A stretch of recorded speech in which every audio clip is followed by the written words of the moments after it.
What's up, everybody? Welcome back to the Sisko and Mike Podcast. We're starting off our October season. You know, Mike's a big fan of Halloween. I'm a big fan of Halloween. We like the scary paranormal shit. As you can see, there's something going on here. We don't know what it is, but we got a great show for you. We got a friend of the show. We actually met him at our live podcast. Yeah, that's Right? He was battling AJ. They were playing mind games with each other while he was on stage. You know, and we developed a friendship. We've seen each other a couple of times. We chat up a couple of times, man. We got Psychic Jim joining us today. Hey, welcome. Thank you guys for having me. I know this is your first time doing a podcast, so we're gonna be nice. We're gonna keep it, mellow for you. We're gonna try to make you feel comfortable. But I'm comfortable, just regular nerves. No, it's funny because even now, like I still sometimes feel like that way. Yeah. And it's weird because we're 68 episodes in now. With this one, 67, 68, somewhere around there. But I still get those butterflies sometimes, man. So it is definitely different. I don't know if you still feel that with Mike or not, but Honestly, I'm not gonna lie to you. I've gotten used to it. I show up.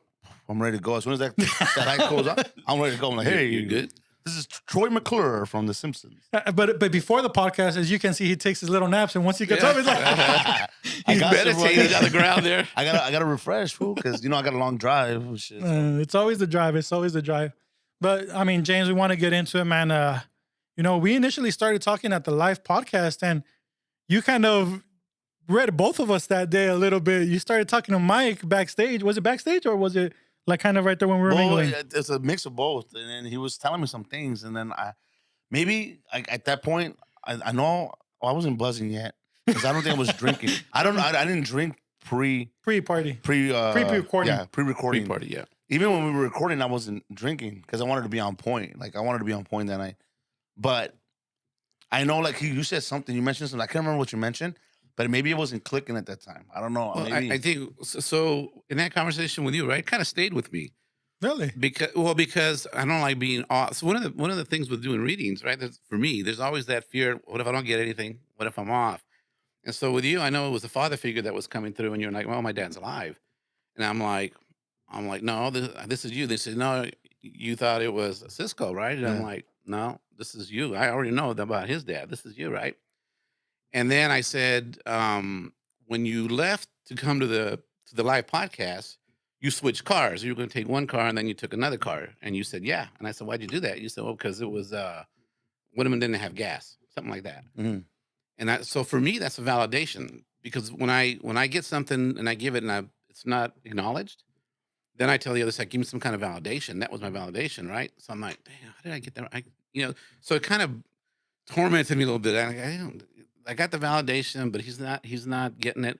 And then I heard you on a podcast talk about someone who passed that was like a father figure for you, from the hood back in the day. Then I thought that was it. That because if a father figure is not necessarily your biological dad, it's somebody who kind of acted like a dad or felt like a dad when they were around you. So then I felt better. Gotcha. Okay. See, So, but it tormented me. so that's one thing I was gonna ask because I know I wanted to ask AJ when he was on. Obviously, he's in the similar field. He does similar things that you guys do. I guess my question is kind of like coming here. Are you already knowing what's gonna happen? Are you like, I don't know. I guess since I don't know anything, I've studied it and I listened to it, but I don't know. Is it something that goes in your mind like when you come here? You're like, this is gonna happen, or do you have hints of how things are gonna go throughout the day? Like how does that work, a bro? good Well, question. it is a good question, and it's interesting. So coming here, I do my own little like premeditation, little prayer thing. Like I ask that I be given the information that's going to help and be useful, and not sit here and faint from anxiety, that kind of thing. But how it's actually going to turn out, no, I don't normally get that. If I have a reading scheduled, and I thought about that here too, and I wasn't getting anything. But if I have a reading scheduled, mediumship reading, then I will get people who've crossed before the reading.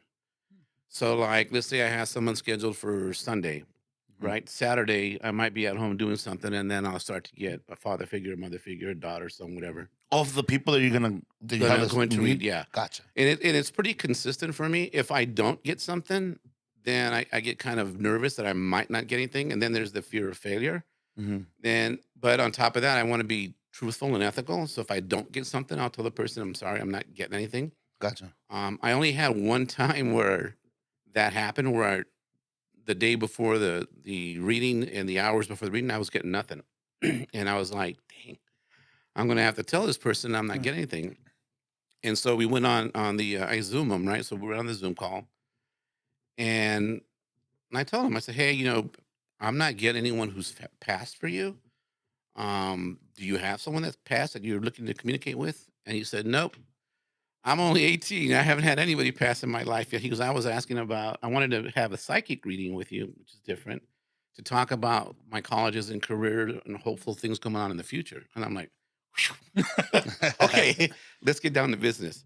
So it works that way for me. I'm So pretty sure with AJ too. AJ's much more sensitive and understands his symbology way better than I do because he's consistently doing this.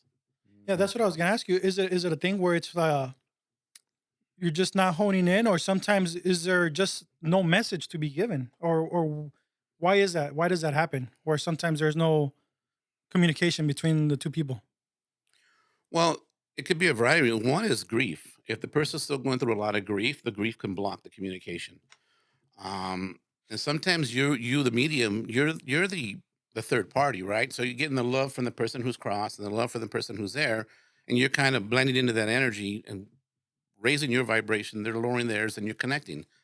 Sometimes that energy doesn't resonate with the medium, so you don't get anything. But you got to be truthful about that. If Yeah, that's the case. So yeah, it can happen either way. that's pretty interesting. Honestly, like I always go back and I always tell AJ like, "Fuck, man, I wish I could do this shit." Like, I wish I was able to. I mean, I think we're all able to, right? Like you guys Everybody's talk. intuitive. Yeah, everybody's intuitive. It's like, everybody can play basketball, but you only got so many people that are pros, right? Anybody can play baseball, you got so many people that are pros. So some people have a little more sensitivity than others, but you have to recognize that sensitivity, and then you have to develop that sensitivity. You can get it naturally. I mean, as a kid, I would sense things, but I had no clue what they were. And then I'd go talk to my parents. Hey, well, I'm feeling this or I'm seeing that. They're like, ah, you're crazy. It's just anxiety. At what point did you realize, like, oh, damn, this is not just anxiety. It's not just my head playing with me. Well, for me, it was an interesting journey because even as a kid, I always believed there was something else. I always believed there was a God or there's something in the universe. Right? I remember as a little kid, we used to have an avocado tree in our backyard, and I would climb up on that tree and meditate, and the wind blowing the tree would make me feel comfort. But I also had a sense I was connecting with something greater than me. What it was, I couldn't explain back in those days, right? And then I would see things going to sleep at night. I would see things, but then that's all written off as that's just your imagination, and you're Yeah. just a kid. It's playing games on you. And then as time progressed, the intuition got stronger. I would sense things, but I couldn't identify. So, like, if we were sitting all together like this talking, I could get a feeling where I could say something's going to happen to one of us or somebody we all three know within 2 weeks, and it would be point. But I couldn't say it's you. I couldn't say it's you. And then it progressed. Then I went through a whole lot of changes.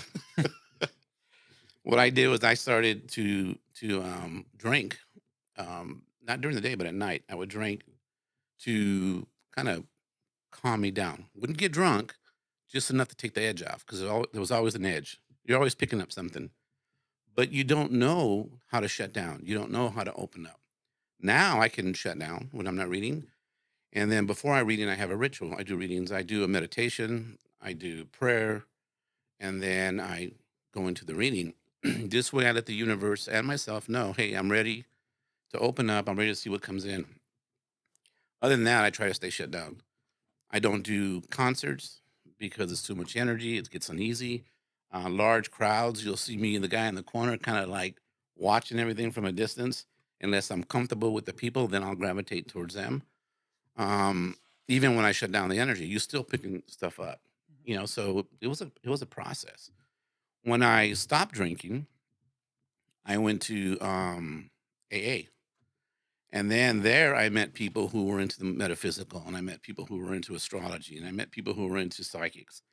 And they kind of opened the door and pointed me in a direction to be able to learn, go to places to learn how to work with it and what it is, what it feels like.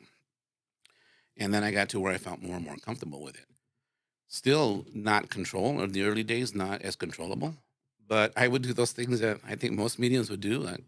I'd be seeing you at the store or something like, oh yeah, your mom's passed, right? You're this. I used to do that. They call them hijacking or hijacking somebody for a reading. And then you start to pull back from all that stuff and you start to do readings. And for me, when I started readings, it was on and off. I'm a Capricorn astrologically, which is very more business oriented, more methodical, more conservative. So I had this part of me that was very skeptical of what I was doing. It's like, can I really do this? Am I not doing this? Am I crazy? That was a big one, right? Am I losing my mind? Um, so I bounced back and forth. I started doing readings and then I'd stop. Then I'd start and I'd stop. And I always did them around my career. Right? Someone like an AJ, I've known AJ since 20 plus years. When he started, when he was on radio. And he went full bore. It became his career. He made his living out of that. He's very, very good at what he does. He developed that skill set even more because he's doing readings every day, right? And so I look and I'm like, if I would have made that choice, what would I have done? But I was living alone. I was paying child support. I had my daughter, so I was trying to survive. I wanted the security, which is the Capricorn thing of a job, a career that pays. So I bounced back and forth for a while. And then a part of me didn't like dealing with some of the crazy stuff that deals with it. Because you have a lot of people that claim to be mediums, claim to be psychic, that they got other issues going on that they don't want to address. And so I would pull back. And then you have the whole ego thing where like, oh, I'm a better medium than you, or I'm a better psychic than you. No, you're better than me. Or I'll psychically tell you how wonderful you are, then you psychically tell me how wonderful I am. And we praise each other's ability and skill set, Yeah. And then if I tell you something different, then, oh no, I'm not reading you. I must be picking up myself or something. So there's that whole game that goes on with any career, any profession, anything that you do. That game goes on with everybody there too. Then you got the Santeria people, the ones that will put curses on people, and the chicken egg turns black, or the ashes fall out of the sky, that kind of stuff. And that was one of my pet peeves early on, and I would try to teach people how to overcome that, how to work with that, how to see the reality of it, and how to work with your own energy, how to clean yourself, do your own limpia, how to do your own prayer, raise your own energy, how to put yourself in a white light or green light, depending on what you wanted to do as far as healing yourself or raising your vibration to protect you against that kind of stuff. And that was a lot for me to take in, Doug. No, there's some key things that I got from Me what too. he was There's saying. a couple of questions, but I'll follow after you.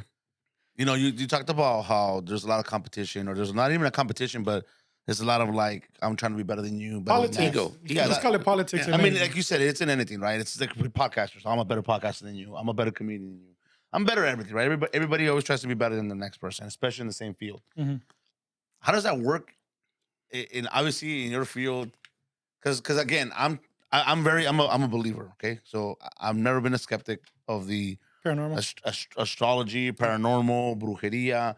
I've always been a believer. I've always respected it because I've been around it, not maybe directly because my mom never did stuff like that, but we believed in it because of things that happen in our life, like things that happen in my life that I am a believer. So how does that work when you, like, for example, when you met AJ, did you guys know without knowing that you guys were similar? Or when you meet somebody, let's just say you were walking on the street, how do you know when somebody is in tune with that side of that field, of that? I'm not even gonna say field because it's just how do you know they are mediums, they're psychic or sensitive? Let me add to that. Just it's gonna be a 2-part question, so that's good, right? But I want to add to it because it's kind of similar. Yeah. Like, how does that affect making friends? Because you're gonna feed off their energy right away and be like, "Hey, I don't even want to waste my time." I don't want to fuck with that guy.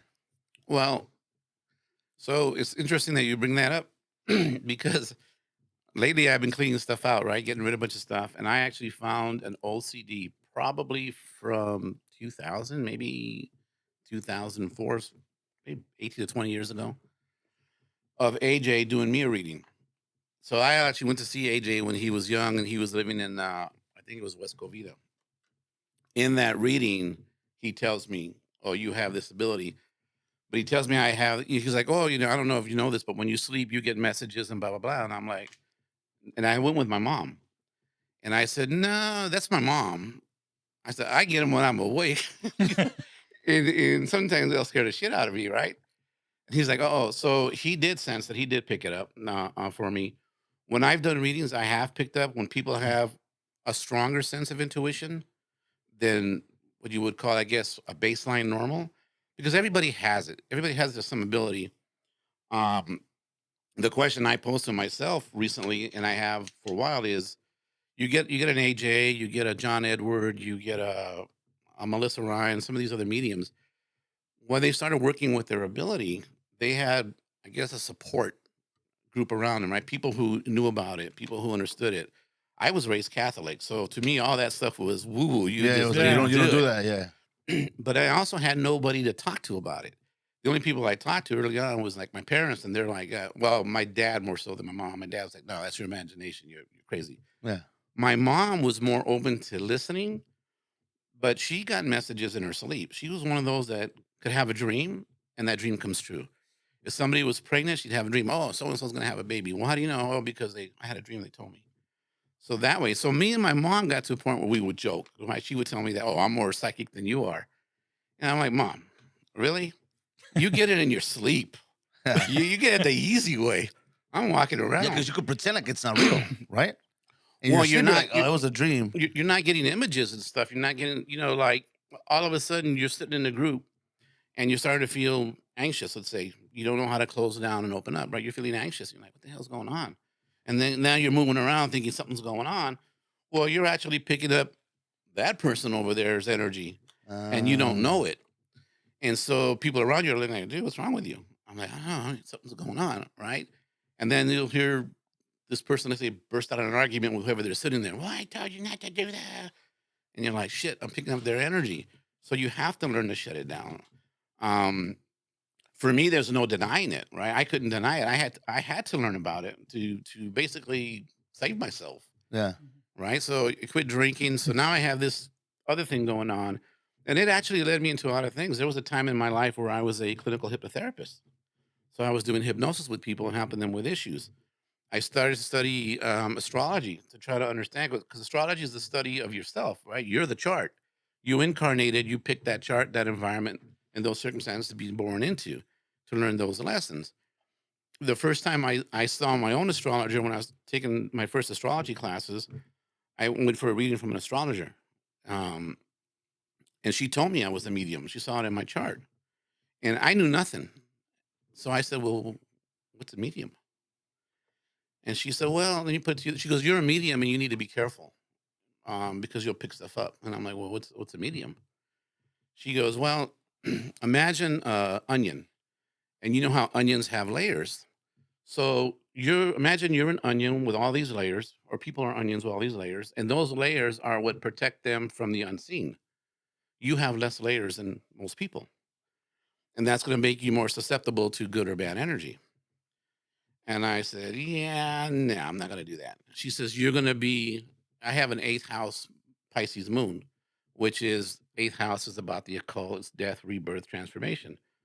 My moon is there. And so it adds to that energy, makes you more sensitive. And she said, you're gonna be into the occult, you're gonna be into the metaphysical, you're gonna speak in public. And I said, no, that's not gonna happen, right? I'm not. That's devil stuff. Same thing you're saying. That's devil Yeah. stuff. Well, long story short, right? I quit drinking. I went to meetings, and boom, here I was speaking at AA conventions. Here I was speaking at groups in front of people. Here I started studying astrology, numerology, tarot. Then I started taking classes to learn how to work with my psychic ability, my mediumship, my clairvoyancy. And I thought she was right. 10 years later, I'm looking back. She was right. I did all those things that she said I was going to do. Those Yeah. things that I adamantly said, there's no way. That's devil stuff. Yeah. But the flip side of that is if you don't. So with me, the drinking got bad because of the intuition, because you're letting in lower entities or lower energy. So whatever bad you're feeling, you're going to feel it worse. So when you quit that and you start doing prayer, meditation, doing things to raise your vibration, then you start to bring in the good stuff, and that stuff starts to fade away. So it made sense to me, right? If you're open to the good and the bad. If you get involved in drugs, alcohol, let's say heavy duty gangs, murders, killings, whatever, you're going to draw more of that same energy. And so you're going to draw bad energy. You're going to stay in a bad place. That's why you see a lot of these guys, I think, go to prison or whatever, and then they find Jesus and they get out. And for the most part, they don't go back for the most part. Yeah. Right. But getting there, they're all around all the muck and the dirt and the junk that gets them there. Yeah. You know, I have a lot of questions. like I was going to say something for. I went to a medium once, right? And I asked them. I said, "Hey, am I going to be a medium?" And you know what they told me? They said, "No, motherfucker, you're going to be a 4X when you get older." It's a joke, fool. It's a medium joke, dude. No, but I know what you were going to say because he said a lot of things. No, let me get my question across because then you're going to take it away. You're going to say something that I was not thinking. You know, I wanted to make a joke, fool. I know that one was good. It's my interest to stand up. That was good. That was good. Try to keep it in the medium world. That was good. That was good. No, but I want to touch on because obviously, like astrology has been like it's been a big thing like in the last couple of years, right? You see a lot of people following it. And in our culture too, we had Walter Mercado, things like that, right? Always come on the show. My mom used to listen to Walter Mercado. Yeah, so it's like we've had it in our culture. Lately, there's been a boom, especially like in the newer generations that start following things like that. But like everything you're saying right now, like where the chart and things like that, it's all foreign, and I've never heard it that way. Do a lot of people have it wrong when they talk about astrology? Well, what do you mean by like just in general? Like right now, everybody looks at like even when you and I spoke, you told me that you want to come in after the 28th because of I forgot what house Mercury was it? retrograde. Yeah, in retrograde. I didn't even know what that was until I looked it up, and I was like, oh damn. So there's a lot of things that go behind it, and a lot of people just look at it's my month. Oh, I'm a Leo, so this is what it's gonna happen. It's because you don't have the app, fool. You have to have Nebula. Oh, is that what it is? I have an app called. I'm pretty sure you heard about it, right? Nebula. No, It's an astrology app, and I told you I've been into astrology. I've always been into it, but I've been into it really, really heavy in the last couple of years. And so every what's day- really, really heavy? So I've mentioned in the past that I met a person back in 2012. I met her working at the county. I was working at the county registrar's office, and she's a cool friend. She's from Oaxaca, cool friend. Grew up here in East LA, and she started telling us things. She would say like, "Hey, I'm sensitive to things."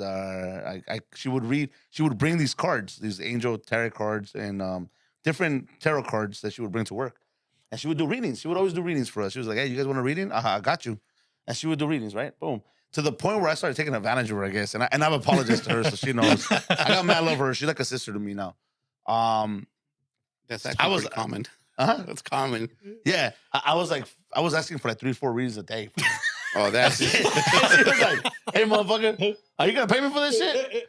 I pay her now. Every now and then I hook her up. Like she does never ask me like for money, but even to this day, like I have something regarding intuition, astrology. She hit you with the joke. Hey, Mike, I know what's gonna happen today. You're gonna bug me 3 times today and shit. No, she actually did. She gives him a big thick book. Here's your month. So the way I saw it is like this. So I've been into this type of stuff since I was a kid. Okay, I used to think at one point I was a witch hunter. I know it's gonna sound. You're a what? A witch hunter. I wanted to be a witch hunter. Okay, wait. No, you thought you were, or you wanted to be? There's I two wanted different to be, things, and I thought I was. right? Because So, if you thought you were, I what thought I were you was. doing hunting? What were you hunting? So I wasn't. It's weird, fool, because I've always been into the occult. It's I know. weird. I've always been into the occult. Me too. I've always been fascinated by it. Like I was into like one of the movies that I saw, the Craft. That was one of the movies that I saw when I was a young kid. I was like, holy shit! Like I've always been into the occult because it's part of our culture, especially growing up. I saw things growing up, so I saw a lot of shit that was negative and positive, right? And I don't want to talk about her. I know she could hear me, and I know I believe this, but she could hear me. And there's somebody in our family that's very big into that stuff and has caused harm to my family for a long period of time.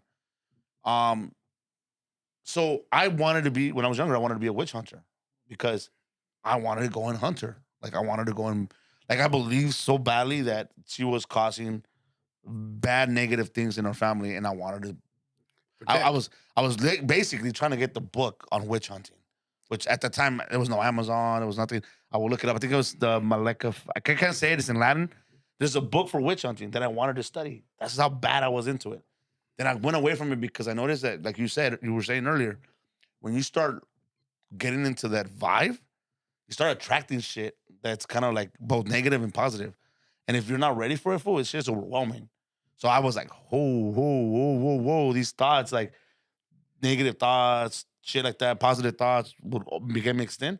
And it fucks with your life, fool, with your daily lifestyle. So I said, you know what, fuck it. Put it away for a little bit. Then throughout when I first moved out with baby mama back in 2006, I would go to I would find myself every time me and her would get in an argument, I would find myself going to Barnes and Nobles, and I would always go to the occult section. You looking for love spells? Nah, I never ever believe in love spells because you know why? Why? Because to me is why would I want somebody? Why would I want to fucking do a love spell on somebody that's not gonna love me genuinely? Like I've always been a genuine type of person. I don't want fake love, so I never went for that. I used to study. Believe it or not, fool, I used to go read books on Satanism. Not because I wanted to be a Satanist or fucking I wanted to believe in. So no. It was just like, what is it? Why is this shit out there? So I'll go study like white magic. I go look at books about black magic. You know, angels, like dreams. You talked about dreams. You talked about your mom being able to see this while she's sleeping. And I think you said it too. In our culture, that's just believable. Why? Because how many times have you not had your mom call you and be like, hey, my mom, I'm going to speak for my mom. My mom would call us every time, be like, oh, yes, está embarazada. And I'm like, oh, fuck. What do you mean, mom? And she's like, soñé un bebé. Y tenía así. And I'm just like, what the fuck? And sure enough, one of our kids, their girl was pregnant. So it was weird, you know? So I was always interested, fool. Like, I'm jumping back and forth, but because this shit interests me, and it's just like, I was always interested in the occult because not just because of my curiosity, fool, but let's be honest, throughout history, everybody has always been interested in the occult. That's the reason 100%. why, like, for example, Hitler Artifacts. Hitler had a fucking Department. team dedicated just for the occult. Yeah. To look for what? For the Spear of Destiny. Mm-hmm. To look for the Ten Commandments and shit. To Ark look for of the- everything the Ark related of the to God. Covenant. Yeah. The Art of Yeah. the Covenant. Yeah. Fool. Not just him. Napoleon did it. The fucking Crusaders did it. You know what I'm saying? Yeah. This goes back to history. So there has to be some truth to it. And we still live in it now.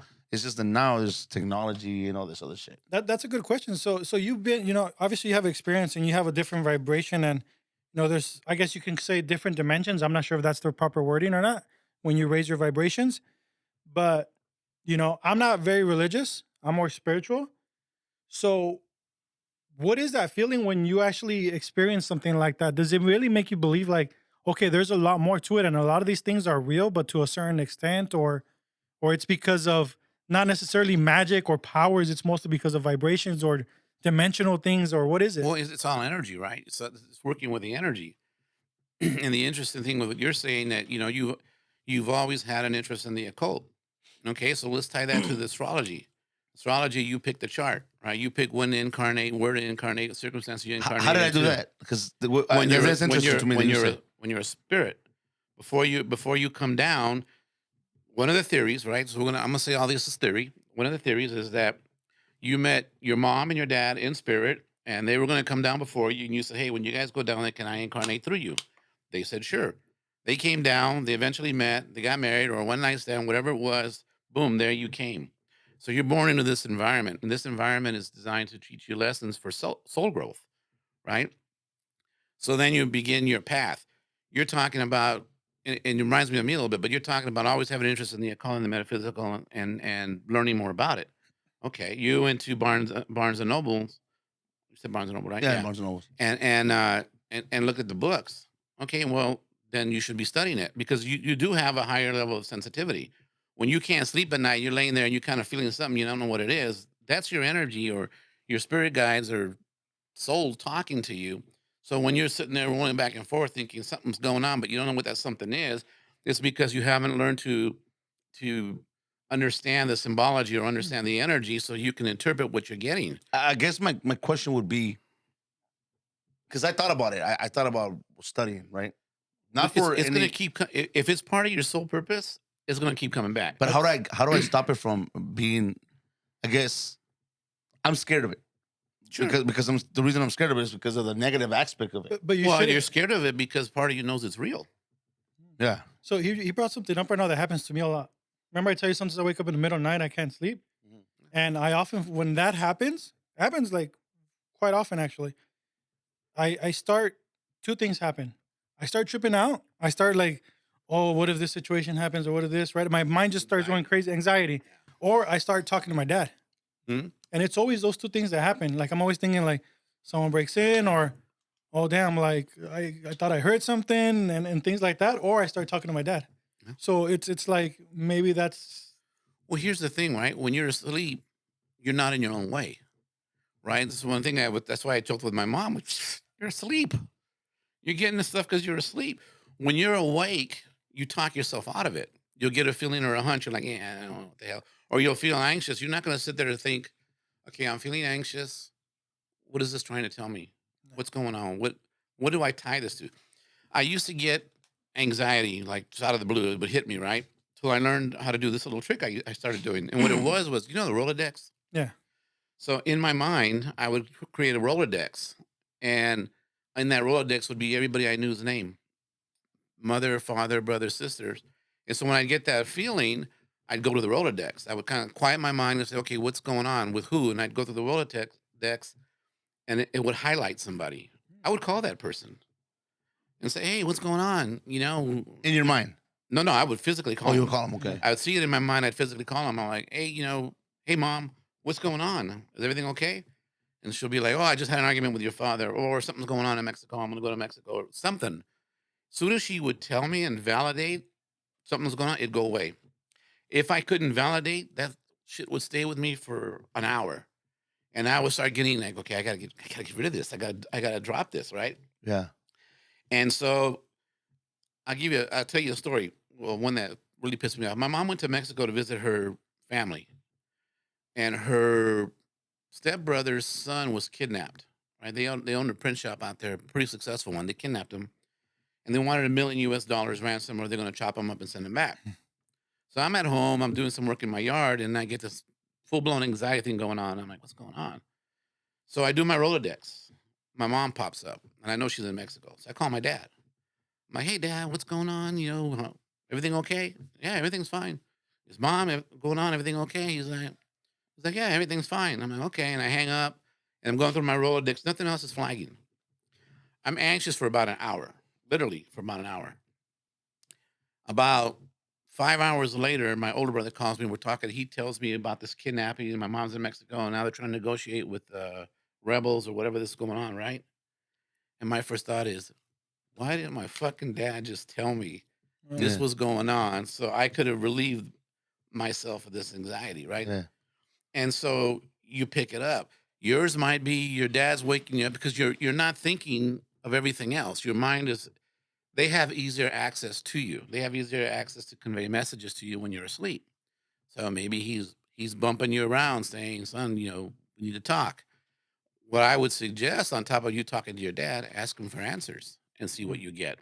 Because a lot of times we get information and we don't ask any questions. We just kind of feel it and like, okay, what is this? Or talk ourselves out of it.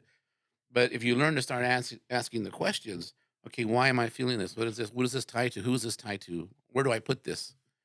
And then you'll start to see patterns develop and you'll start to see symbols that always go to a certain way. This will always mean that. If I'm reading somebody and I see a wood panel break in half, then they're losing their job. They're changing jobs. It doesn't change for me. And so I'll tell them, well, there's a job change coming. They're like, no, there's not. And I'm like, yes, there is. And because you'll know that for you, and AJ is the same way. Right? Most mediums, that symbol always means that thing. Yeah. It's different for everybody though, right? Symbology is different for everybody.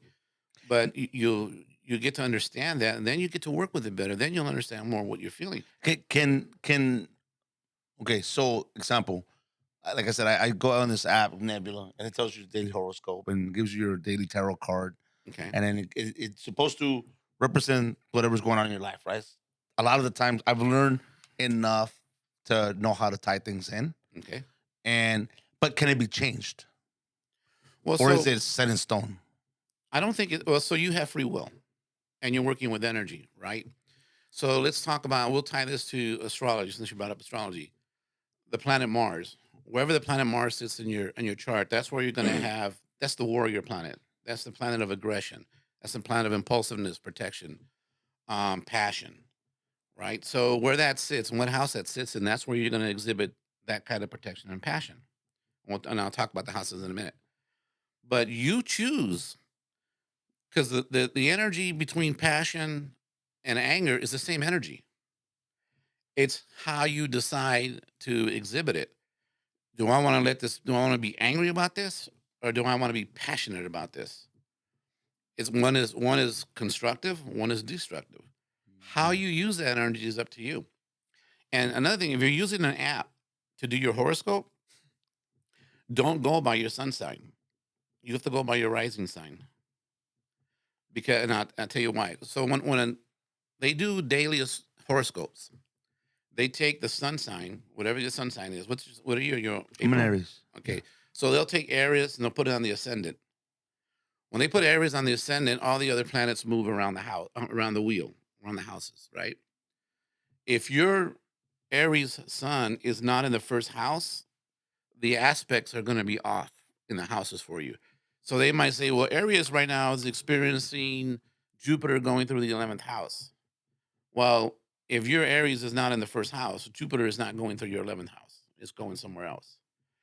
So what I always tell people when they do horoscopes is find out what your rising is and then look for your rising. Because when you do your rising sign, they're going to say, okay, well, let's say your rising is Capricorn. Okay, so your rising is Capricorn, and they say Jupiter's going through your 11th house. It is going through your 11th house. They say Mars is going through your 4th house. It is going through your 4th house. It's actually what's going on in the sky. But if you go just horoscope, unless your ascendant or rising sign is the same as your first house, it's going to be different. Gotcha. I want to go deeper into the astrology. How does it work? Because you said we choose our chart, right? And you said that when with his parents in spirit form. Well, that's another question. By the way, that's another. So what he said is that I made my mom and my dad hook up. Fool. Yeah, pretty much. There you go. I was like, hey, fool, you gotta hook up with and they're her. hooking up for their own karmic reasons, right? To develop their own soul and grow spiritually. So how does that work? Like, okay, so we're born, we kind of choose, right? Where we're gonna, well, not necessarily choose, I guess you can say, but we kind of plant, okay, I want to July because of this, because I need to do this for my spiritual growth, right? How does that tie into everything else? How does that work though? Like, how does it impact our lives? I guess I should say. So when you look at a natal chart, right? Let's talk about the natal chart real quick. A natal chart is divided into 12 different houses. Each house represents a different aspect of your life, right? So your first house is you. Your first house is known as the ascendant. It's what you present to the world. It's how people see you. Okay, your second house is your resources and your finances. It's what you value. Your third house is communication. It's brothers and sisters. It's your neighborhood and early school. Fourth house is home environment. It can also be the mother. Generally, it's the mother, but it could be the father. So it's a parent. It's a nurturing parent. Fifth house is children. It's gambling. It's romance. It's competition. Sixth house is your day-to-day work. It's your health. It's pets. Seventh is partnerships of any kind, contracts. Eighth house is the occult, the metaphysical, death and rebirth, transformation. Ninth house is religion, belief systems, publications, long distance travel. 10th house is your career, your reputation. 11th house is your friends, social media groups, humanitarian groups. 12th house is the house of sorrow. It's the house of death, hospitals, institutions, subconscious mind, and things that are hidden. It's your hidden enemies. Your 7th house is your public enemies. The 12th house is your hidden enemies. So you look to see where the planets are in each house, and then you can kind of decipher symbolically where that energy is playing out, right? They say to put it like a movie, I think it's the house is the stage, the planet is the actor, and the sign is the script that actor is playing on that stage. So then you start to break it down.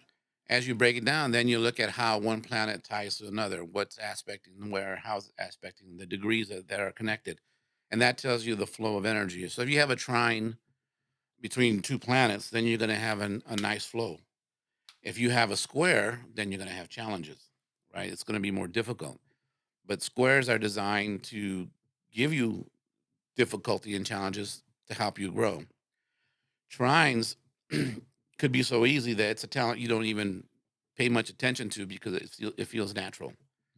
So that's how you break it down. So you say, okay, so for me to learn these lessons, I have to have this kind of a chart. And when can I have this kind of a chart? Okay, I'm gonna be born into this time frame. Do the lessons ever end?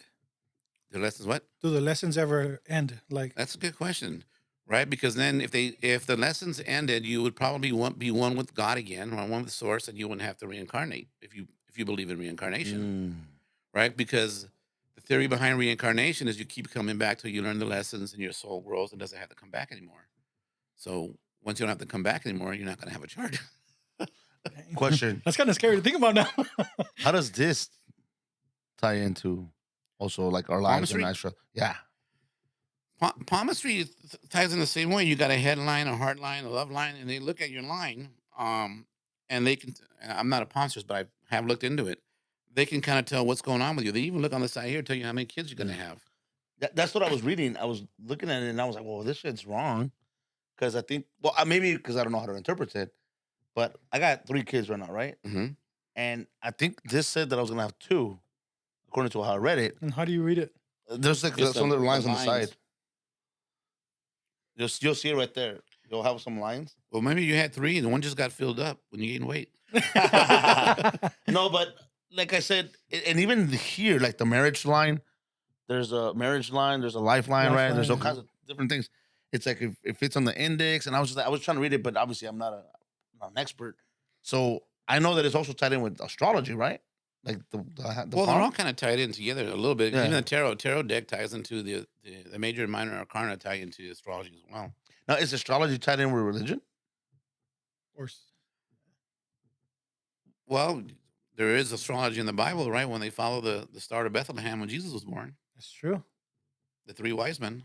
But wasn't that also frowned upon? From Well, so here my take is like your take on religion, right? And I was raised Catholic, but to me, religion is man's attempt to box spirituality, Yes. and you can't box it, right? Because in spirituality is infinite. I think the way religion kind of got its start was you had someone who became enlightened, right? Spiritually, they learned a lot, were able to communicate with the other side, or achieve the level of awareness that the average person doesn't. And then so that person got following. And so people watched that person, what they were doing, and said, well, first he does this, then he does that, then you gotta do this. So then he starts preaching that. Oh yeah, I do this and I do this, that. And that becomes the rituals of that religion. As that religion develops, you get another guy in that religion and he starts becoming aware. But he's doing things a little bit different. Instead of doing the prayer first, he's drinking the wine first, or he's doing whatever, So right? basically, it's just getting washed down, and it was It's their not own getting versions washed of out, but everything. this is working for him better than this worked. Yeah. Gotcha. So then other people, because it's vibration, right? The people who are resonating with the first guy are sticking with the first guy. The second guy is resonating a little bit different, but he's able to find his way to get his enlightenment. So he breaks off and starts his own group. And then that group resonates with him. Mm. And then before you know it, you got hundreds of groups of different religions. Because if you study religions, they all have the same basic tenets, right? Be good to people, love, confess your sins, right? And forgive. Everything else is kind of added on top of that. And a lot of it is metaphysical. There are metaphysical Christian churches that will define a lot of the activity in the Bible from a metaphysical perspective. So then it becomes even more interesting. Yeah, that is pretty interesting. But kind of I think what he's trying to say is like, you know how every like him and AJ, they see symbols, Mhm. but the symbols mean different things to each one of them. So it's kind of like that, I guess, like with religion. One person was doing one thing and they interpreted it one way, or they saw the symbol one way. Someone else got enlightened and saw it another way and kind of branched out. And I feel the same way. Like you said, there's a foundation. The foundation for most religions are basically the same. Yeah. So I've always found that, like you, I grew up Catholic, but I've always found my peace and my things when I'm more by myself and I'm talking like when I talk to my dad, or I just talk to someone not knowing who it is. I say God because that's what is easiest to interpret. Mhm. So that's when I find that peace, or that like, okay, cool, I'm chill. Like that relaxes me. My meditation, I guess you can say. Like there's people that need to go to church. And that's okay. Like, I'm okay with, my mom is huge on religion. She feels that way when she goes to church or when she's praying from the Bible or whatever it is, doing rosarios. And I'm like, yeah, I don't feel the same thing you do. I feel it in a completely different way. So each one of us, I guess, has their own way of meditating and feeling that vibration or feeling or Well, you have when you're in a church, you have a more intensified accumulation of that energy, right? I didn't like church. I would go in a Catholic church and I would immediately feel like it was heavy, like it was burdensome, like it was like maybe all the bad stuff I did I done, I just didn't feel comfortable in church. And like you, I mean, I'd climb up on that avocado tree. I felt fine there. I felt communion there fine. Um, but I think it's how you resonate with that energy, how you resonate with what's going on. Because yeah, if you're not vibing the same or you're not resonating the same, then you're gonna pull apart. It's just like if somebody has a drink or a drug problem and then they get sober or clean. Let's just use that as an example, right? And they start following a spiritual path. They'll lose 90% of their friends. Their yeah. marriage may end because all that energy that's part of that group, they're no longer resonating with it, and that becomes it repels. They repel against it. Maybe subconsciously, maybe they just straight up say, "Oh, I'm out of here." Yeah, But it's not for something me. happens that prompts it. It's the same with you going back and forth with the occult, and wanting to study it. It keeps calling you. There's a reason for that because you're resonating with it and it's trying to teach you. I did the same thing. I started doing readings and then I stopped. And then I didn't go out and pursue to do readings again. Somebody would call me or we would have a conversation like this. And somebody said, well, I talked to the psychic the other day and I'll be like, oh, you did? What'd they tell you? And then next thing you know, I'm doing readings again. And I kept doing that for 20 years, back and forth. The last 2 or 3 years, I started getting more serious with it and started to lock it down more. Where I set up an Instagram thing and said, okay. And now you got Zoom, so it's easier. I used to travel to people. I used to do readings in the bookstore. I would meet them at a bookstore or a park and do the readings. And we used to record them on recorders and then burn them onto CDs. So it kept calling me back. And I would tell people, yeah, every time I walk away from it, it calls me back. Something happens and I get drawn back into it. Have you ever been scared? Yeah. Oh, shitload of times. How do you manage that? Like, But or what was the situation? yeah, is it like bad vibrations, bad spirits, bad intentions, feelings? No, I think it's more anxiety of the unseen, and the validation that it's real. I remember one time I was sleeping and I started feeling like somebody grabbed me in the back of the neck. I was asleep, right? And I thought, shit, someone broke in my house. They're gonna kill me. And next to my bed, I had a bayonet. So then I thought, okay, if I do this right, I can unsheath this bayonet and do some damage before they get me. So I'm kind of laying there getting myself ready, and then a voice kicks in and said, "There's no one here. We're just making adjustments." Okay, that freaked me out. That freaked me out. Yeah, that shit would fuck me up too. Okay. Oh, hell no. Yeah. This is in your head though, right? Not out loud. Yeah, it's in my head. Yeah, it still freaked me out. Yeah. Well, so what I would do is I would do kind of like what you're saying you do. I'd go to the metaphysical section, all right, to the occult section, and I would look at the books to see what I was drawn to. Because I would have a pull to a certain book, and I'd buy that book, and I would read that book, and the things I was experiencing were explained in that book. How does that happen? Right? How, That's how weird. does that happen? There's not a connection, right? Yeah. And so in that book, I read that, well, when they start balancing the chakras from top to bottom, you may experience pressure in the base of the skull. I'm like, well, damn. That's crazy. And then it was kind of good. It went that way because if I would have read it first and then experienced it, then I would have thought, well, that's just my imagination because I Yeah. read it. You're just putting it in your head because you read it. Yeah, but I didn't. I experienced it before I read it. And I've had that happen a few times. And it's like, okay, so to me, it validates that what's going on is real, that there's more to life and existence than what we see. Have you ever met a negative person and when you were gonna read, you're like, oh fuck, no, I don't want to get involved in this. I met a woman once a long time ago. She was a channeler, right? So she would let spirits come into her, and then she would channel energy. And I met her through a friend. It was his sister-in-law, and he knew I was psychic. So he said, "Hey, you need to meet so and so," because they always want to set you up, right? Yeah. With somebody who's in your group. So I met her, and so she told me that she would channel. They would pay her. She'd go into a group. They'd get a conference room, and there'd be a bunch of people in there. And then she would go into trance, and she would channel. And then she'd go around and give messages, but then she would like put water on people and, untie their tie and just fuck with them, right? So I had known enough by that time to know, okay, you're not channeling a good energy. You're not, because Yeah. good energy is not going to make you do that. You're not going to humiliate people or do things to make people uncomfortable. The whole reason that you're doing this is to help bring healing and bring love and Yeah. help people get a better understanding of what they're going through.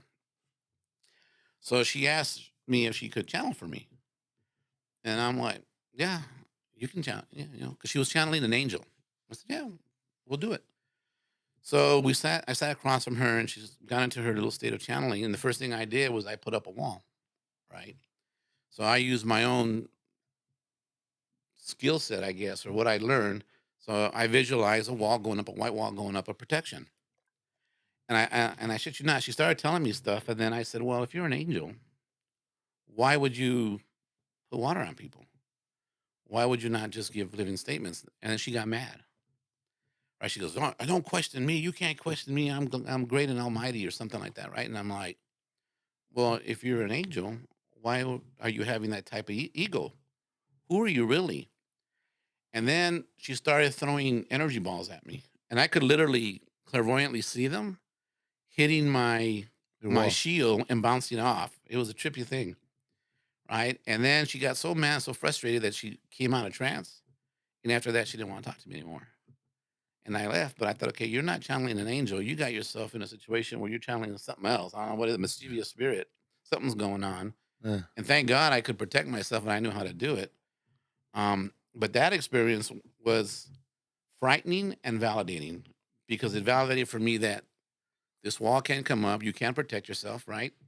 But shit, you're throwing stuff at That's me. just So scary. no, so there's a I dive into the occult too, right? So there's this guy from, I forgot when it was, like the 1800s, right?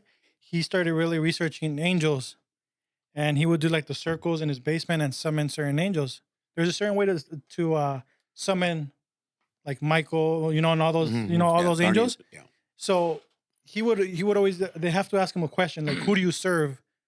Because sometimes, like you said, they try to play off like they're angels, but they're really not. Yeah. They're really, like, I guess you can say, demons.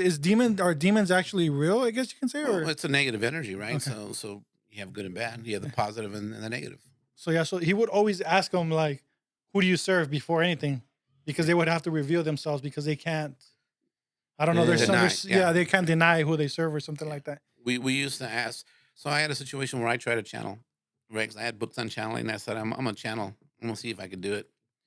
I used to go to a monthly meditation group, and in this group we'd all get together and we would meditate, and then it was kind of like a class, I guess, right? So we would all meditate. When you came out of the meditation, then if you had a message for somebody, you'd give it. Like if I meditated, had a message for you, I said, I have a message for you. Can I give it to you? You'd say, yeah, and I'd give it to you. You have one for me, you do the same thing. I said, yeah, go ahead. So he'd give it to me. So I started meditating and I started getting this really, really deep, deep meditation. And then a voice kicked in again, right? And said, we're going to go deeper. Are you okay with that? And I said, yeah. So then I felt my body kind of like drop a little bit more, right? And then a few minutes later, it's like, we're going to go deeper. Are you okay with that? And I said, yeah. And it dropped a little bit more. And before I knew it, I didn't feel my body at all. I felt myself like a spark of light. It was an interesting feeling. And then I met one of my spirit guides.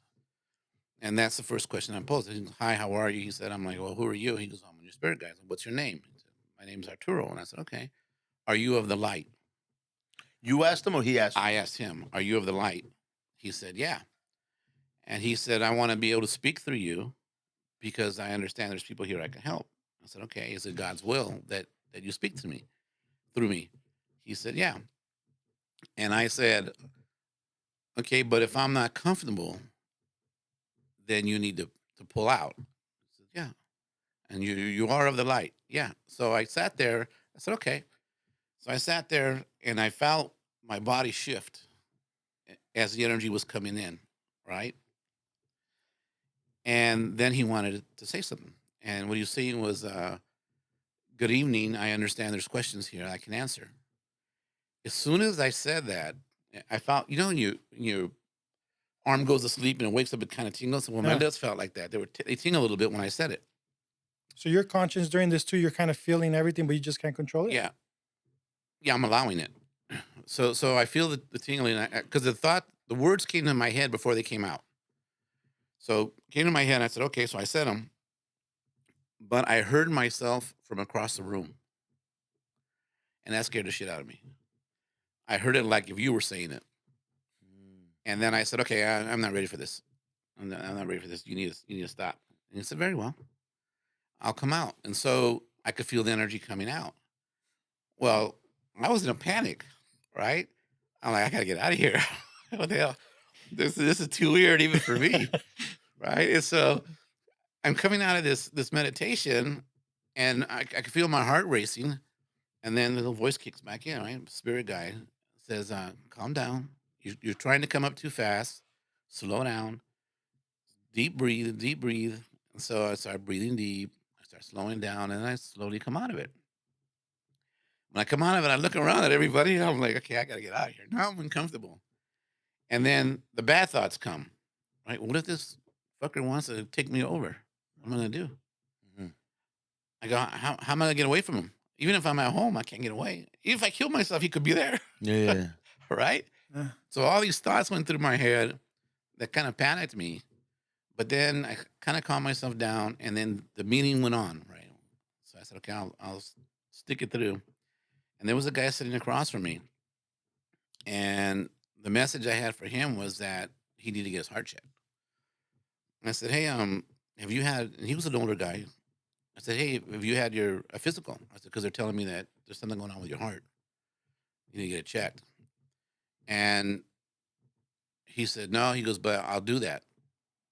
He went and got his heart checked. Within 2 days, they had him in doing heart surgery, bypass surgery. Fuck. Yeah. I was like, damn.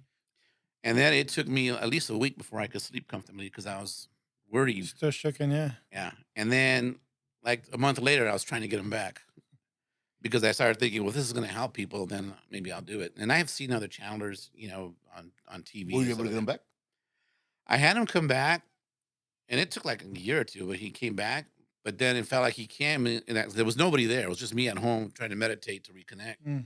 And he came back, and he's like, well, there's nobody here. There's no reason for me. And he left. But I haven't tried to channel since then.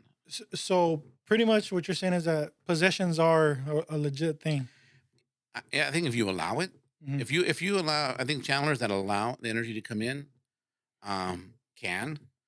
But I think you have to be a special kind of person to allow that to happen. Because I read enough about it, I studied about it, I was very curious about it, so I thought I'd try. Mhm. To see if I had that ability, and apparently I did. But yeah, it kind of freaked me out. Yeah, because that's something we see in religion too. And it wasn't bad. The energy when it came, it was very loving. It felt like an old friend. It felt like it was good. There's nothing I could say was negative about it. Otherwise, I would have met the guys. Like, yeah, you need to take a hike. Yeah. Everything was very, very loving, very caring, very comfortable. Um, it was like someone good to have a conversation with. Even when I felt the energy coming in, it was comfortable, and when the energy going out was comfortable. There was no hesitation when I said, "Nah, I'm not ready for this." Okay, boom. So it wasn't a bad energy to me. What's your thoughts on manifestation? I'm kind of skeptical a little bit about manifestation. I think that if you, depending on what type of manifestation, so if you think you could think your way into creating something as far as like life goals or things that are going on for you in the future, I think that's possible. I think you can say, okay, I'm going to be the best at this, or I want to have this house, and doors can open for you to work towards achieving it. But if we're talking about turning lead to gold, I don't think it's possible Mm, in that sense. the, the For only me. the only reason why I ask is because like I have a side gig, right, that I do. I sell sports cards and stuff like that, and I always tell my people like I have a very good following in what I do because I pull a lot of good cards for people, and I'm always telling one of my things, and I know it has nothing to do with astrology and this, but the reason I'm bringing it up is because manifestation. I have a thing that I always say: manifest it. Don't stop believing, because a lot of the times I'll rip a box or something, and they're looking for certain characters, right? I give me a Captain America. fucking Spider-Man. And we'll rip a box, and based on my experience of ripping boxes and ripping packs and shit, you could tell if you're gonna get a good hit or not. And a lot of the times, it's very hard to get good hits. But I have loyal customers that will only rip with me, that will only buy from me because they believe that when I manifest and they manifest certain cards, they get them. They have gotten them. So that goes back to your level of sensitivity, right? Uh huh. Because that good card is going to have an energy attached to it, and you're manifesting. You're trying to create that energy. So a part of you is picking up on that energy that's in that box and is drawing you to it. And that's what I was gonna tell you because I'm getting chills. They always say, because I go by Filthy. Filthy Slabs is my business name, and they always go, Filthy, pick it for me. And I said, bro, I don't want to pick it because I touch the cards, and I have to be fair to everybody on camera. I'm like, look, I could feel when certain packs are heavier. That's facts. That's nothing to do with astrology, nothing to do with metaphysical stuff. It's the fact that this pack is heavier than this one, so I could tell there's something in there. I don't know what it is. I just know there's something in there. But I try to be fair with my customers. Like I'm always saying, like, look, my rule of thumb, my favorite numbers is 3 and 5, and I know you know that because I play poker, and one of my favorite cards to play, two of my favorite cards to play is 3 and 5. So I've always said 3 and 5s are my favorite numbers. Even against pocket aces, but whatever. Even against, and I've won. So I always tell my customers, like, okay, guys, if you ask me to pick a pack for you, it's either gonna be 3 or 5. That's just my manifestation number. And a lot of times, like I have like a 80 to 90% ratio of hitting those numbers. So I have loyal customers that come to me, and you're right. There's times when I felt it. I was on the phone the other day with my buddy, and I also buy from other people. And I shit you not, just the new Star Wars cards that had just come out. And you're looking for 101 cards because they go for thousands of dollars. Okay. They sell packs online, they rip them for you for like $20 to $30. I was on the phone with my buddy. This is not the first time this happened. I was on the phone with my buddy who also collects cards. And I'm telling him, we're watching this live together, this guy breaking. And he does auctions, and you bid and you win. They rip it for you, and those are the cards you get. And I kept telling him, bro, pack number 3 has something big in it. I could fucking feel it. I could feel it, bro. I'm telling you right now. I'm gonna bid. Sure enough, I was bidding on the to win the cards. I was winning. I was winning. We were going. This other guy, which I don't know who it is. Yeah. It's all online auctions. We're going back and forth bidding, and then it gets to $30, and I'm like, fuck, I don't think I want to pay $31, but I know there's something there. And before I could bid, the auction ended, and the guy won the auction. Yeah. And I'm like, fuck, please don't pick pack 3. Please don't pick pack 3. That's my pack. I know. And I'm on the phone with my buddy. I was like, bro, I hope this motherfucker don't pick pack 3. I hope this fool don't pick pack 3. Guy picks pack 3. This is the pack I was gonna pick if I would have won the auction. They open it for it's a 101 Darth Vader Superfractor, which is like $2,000 card. And I feel like throwing up. I'm like, I already knew it, and I should have bought it. And it's not the reason I say it's just you're gonna say that's a one-time coincidence. No, I pulled the 101 Black Panther, which I sold for almost 2 G's, the same way. I said that box is gonna have it. And basically what I'm trying to say is that I've had the manifestation where I'm like, something big is gonna happen. This is what we're looking for. We're looking for a Spider-Man. We haven't seen a Spider-Man. Boom, we're gonna pull a Spider-Man. Sure enough, I open a pack and it's a Spider-Man. That's your intuition. So that's why I'm. So what you're saying is you didn't listen to it. So I should listen more to that intuition side of me. Well, as I'm telling you, you have a good level of sensitivity naturally. You're telling me everything that you're telling me is what a kind of conversation I would have with a fellow psychic. I have this, I have that. Oh yeah, I read that. How many people do that you know? None. And then you keep getting drawn back to it. I keep getting drawn back to the occult, the metaphysical. Okay. Hello, how many times does the universe have to tell you to study this? You're going to get even better at it than it's telling you now. Right? And you can't live fear. The thing with the fear is the more you know about it, the more you work with it, the more the fear dissipates. Because the fear comes from knowing it's real, but not understanding it. If you get to where you understand it, you're like, oh yeah, that's this. Oh yeah, that's that. You know, it's just like you're in a house that you think is haunted and, the plant falls off the shelf, right? Oh yeah, that's just my dad. Oh, how do you know? I know he does that. Or the light will flicker. Oh yeah, my dad's flickering the light. Well, you know it's not a short. No, we checked it. It's my dad. They can flicker lights. You're comfortable with that. right? You're not like, oh my God, the light's flickering. What's happening? Oh, right? And Because you understand it. the light flicker, I'm like, Because you understand it, though. gotcha. And so if you keep getting drawn back, it's like me with the mediumship. It's just, I kept getting drawn back to it. So finally I said, okay, I surrender. This is what I'm here for. One of the reasons I'm going to put more effort into it. I want to do it. Maybe I'll be known for it when I die. I don't know. But you keep getting drawn back for a reason. And the same happens with bad experiences. If you keep getting in bad relationships, there's a lesson in there you're not learning. So the universe is presenting it for you again. Okay, you didn't learn it last time. Here, let me give you another example. Okay, you didn't learn it that time. Give me an example. When you learn it, it ceases to happen. You change that square in astrology, it would be a square aspect in your chart that has to do with relationships. Once you understand that and you overcome it, it goes away. You don't have to deal with it anymore. So if it keeps happening, hello, it's trying to tell you, this is what you should be doing. And if you have that ability, and it's like a trine, we'll tie it with a straw, like a trine. If you have that ability that comes in this at this level naturally, you're taking it for granted because, oh yeah, I just get a feeling to pick. Well, could you imagine if you were to hone that down, how many cards you would pick that were worth some money just because you took a little extra time to develop a skill set that you were born with, a little more sensitive than the average Joe.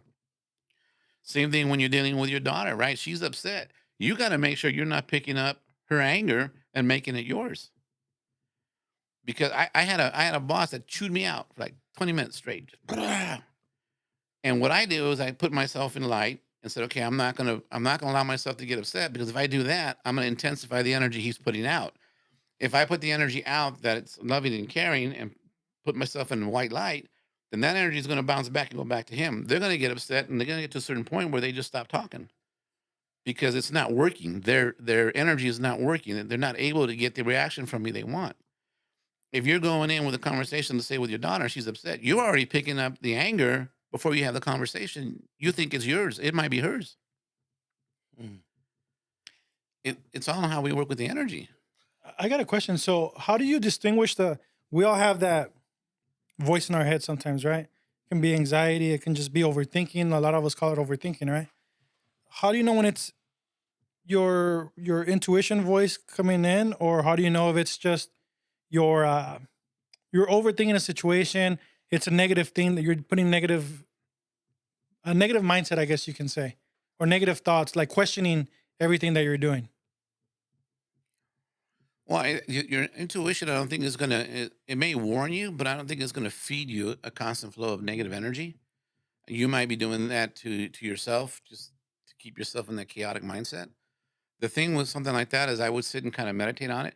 One of the things that I'll do if the shit's going south on me, right, is I'll sit and I'll ask, what's my lesson in this? And that's it. I'll just meditate on that and say, okay, what's my lesson in this situation? And I'll visualize the situation and see what I get. Sometimes I'll get the thoughts. I know they're not mine because of the way they pop in. They just kind of appear out of nowhere. It's not like I'm thinking, okay, well, if I do this and then that'll happen, then I'll do this and that'll happen. That's me. But if I'm just sitting there and it says, okay, this is going to be okay, then I know it's not me, right? Or I will have a feeling that I know it's going to be okay, but I can't articulate how. You know what I mean? I'll come out of that meditation. I'm like, okay, so it's going to be okay. I don't have to worry about it, and then it will be right. So you validate it with how it pans out. But if you ask me, well, how do you know it's going to be okay? Because they're making me feel it's going to be okay. Yeah, but how do you know? Yeah. You just know. How do you know there's a God or some kind of divine being in the universe?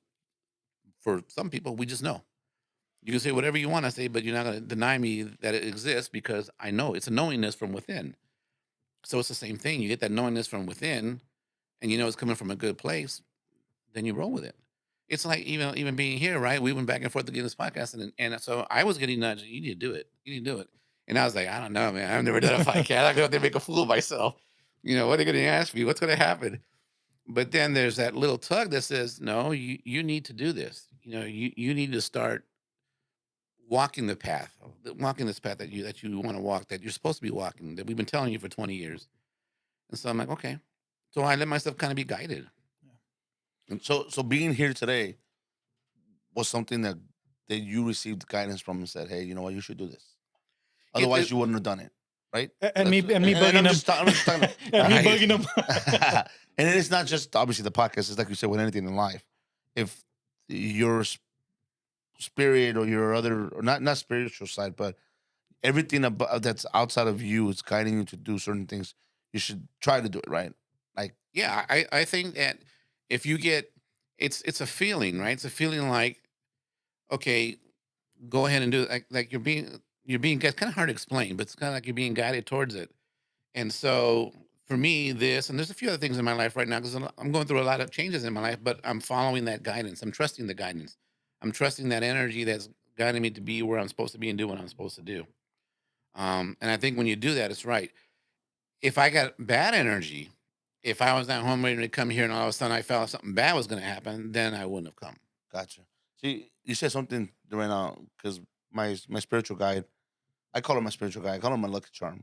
You know, I was mentioning earlier. I didn't really get to talk about her, but every time she does a reading for me or she talks to me, sometimes it doesn't. It's not even a reading anymore. It's more like conversation, and she picks up things, and then she'll be like, "Oh, this is this, and that." I'm like, "Oh shit, she's on point." But she always tells me it's about trusting the process. It's like you just not. I don't know why you keep fighting the process. Like I already told you, this is you're gonna be fine. And I keep like she tells me, she's like, you keep fighting the process. Let the process be. And then I think that's where my anxiety and overthinking kick in. And I'm just like, but no, but what if it's not this? She's like, doesn't matter what it is, whatever process it is, it's gonna happen for you. Like you just gotta let it be. So let me ask you this then to that. She's giving you she's doing the tarot reading. She's telling you, okay, this is going to be a good thing, Mhm. right? This is going to work out, or this is going to be beneficial or profitable, right? So things that, Or even better than before. right.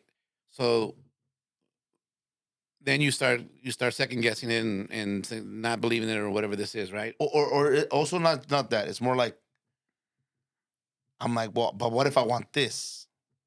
And she's like, but that's not maybe that's not what you want. That's not what you need.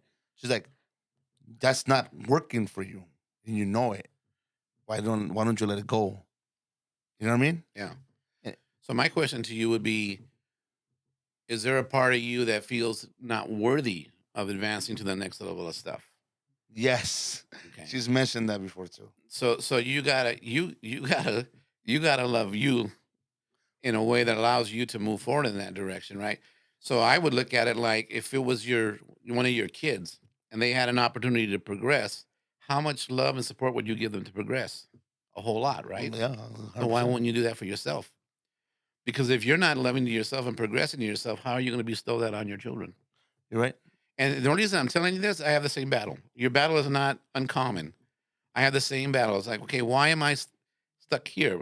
Because I don't want to let go of the old stuff, right? Even bad relationships. People are in relationships where they beat each other, yeah, they can't stand each other, but they don't leave. You know why? Because they're familiar. They're used to it. He's gonna do this, she's gonna do that, she's gonna do this, he's gonna do that, then they're gonna make up. Then this, he's gonna do this, she's gonna do that, and then it's gonna start another quarrel, then they're gonna make up. There's a sense of security in the outcome and knowing what's gonna happen. If you leave that, it's all unknown. This is unknown for me, Yeah. right? Me coming here, like, oh shit, here I go. Yeah. But I'm gonna do it. I told myself, I'm gonna do it. We're going. Me, myself, and I, we're going. And so you have to do the same thing. You have to look at it like, okay, if this was my child or this something that you really love, how would I support them in doing it? And you say, I would support them this way. Well, then you should bestow that on yourself because it tells you that you have that love and support within you. You're just not applying it to you, probably because of the way you grew up, you feel you're not worthy of it. You grew up in the environment that you grew up in so that you can learn lessons, right? So if like me, my dad was rough with me, right? So and communication was difficult. So one of the things I swore to when I had my daughter was she'll be able to talk to me about anything. Anything she wants to talk to me is going to be a priority. We're going to sit down. We're going to talk because I didn't want her to feel that I was not available for communication. Spankings, right? I grew up in the era of spankings and beatdowns, right? One of the things I vowed I will never spank my daughter. To this day, I've never laid a hand on her. Well, now she's 30, but Yeah.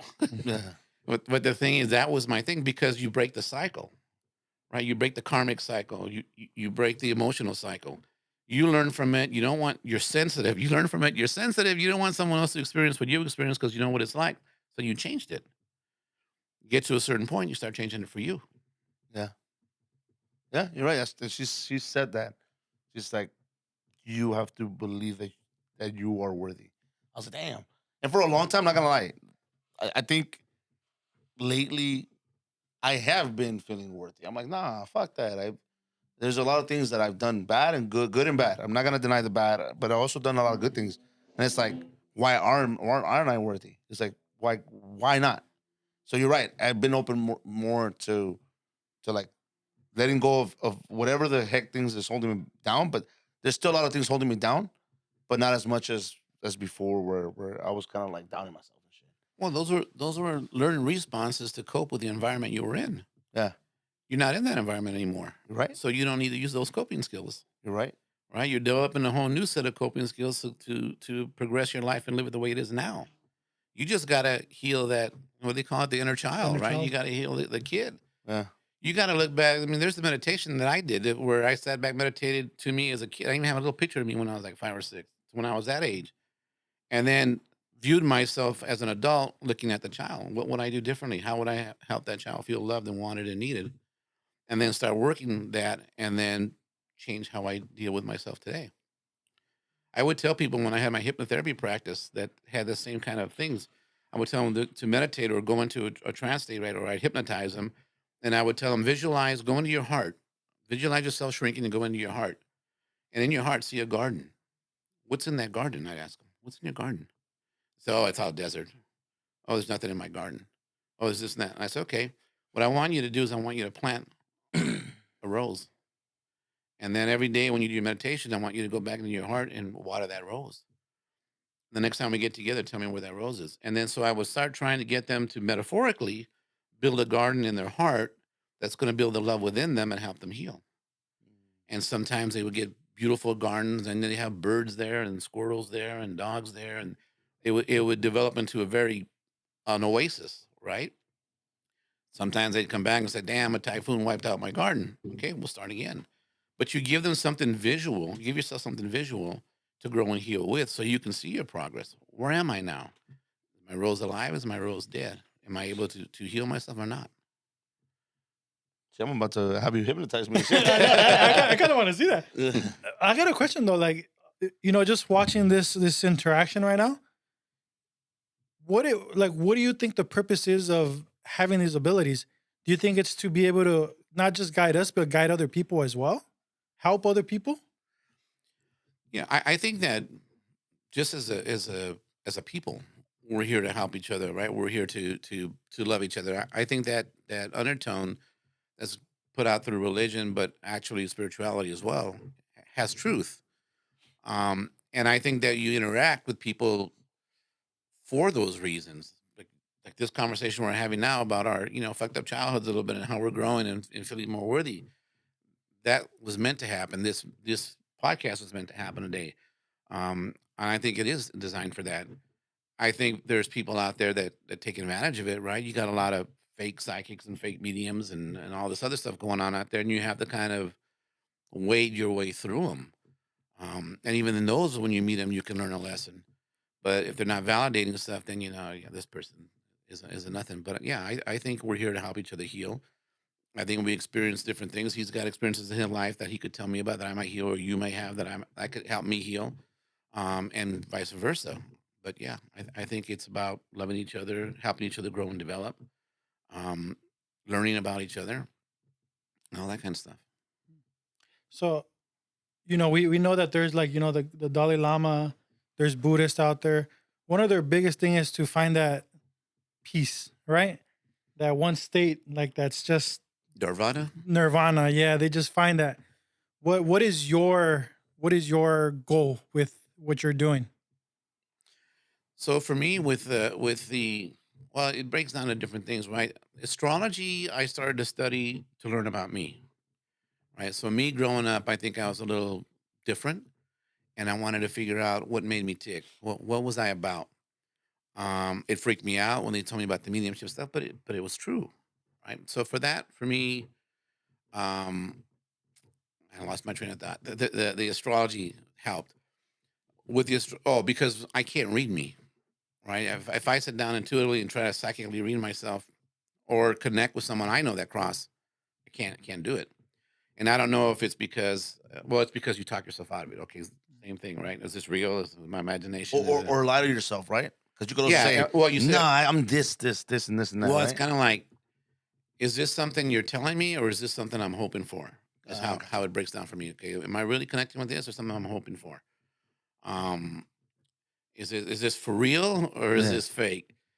Astrology, I look at, the transits. I look at so in astrology, you have your birth chart, right? It's the chart you come in with, you're born with, and it's recorded on the day, time, and place that you're born.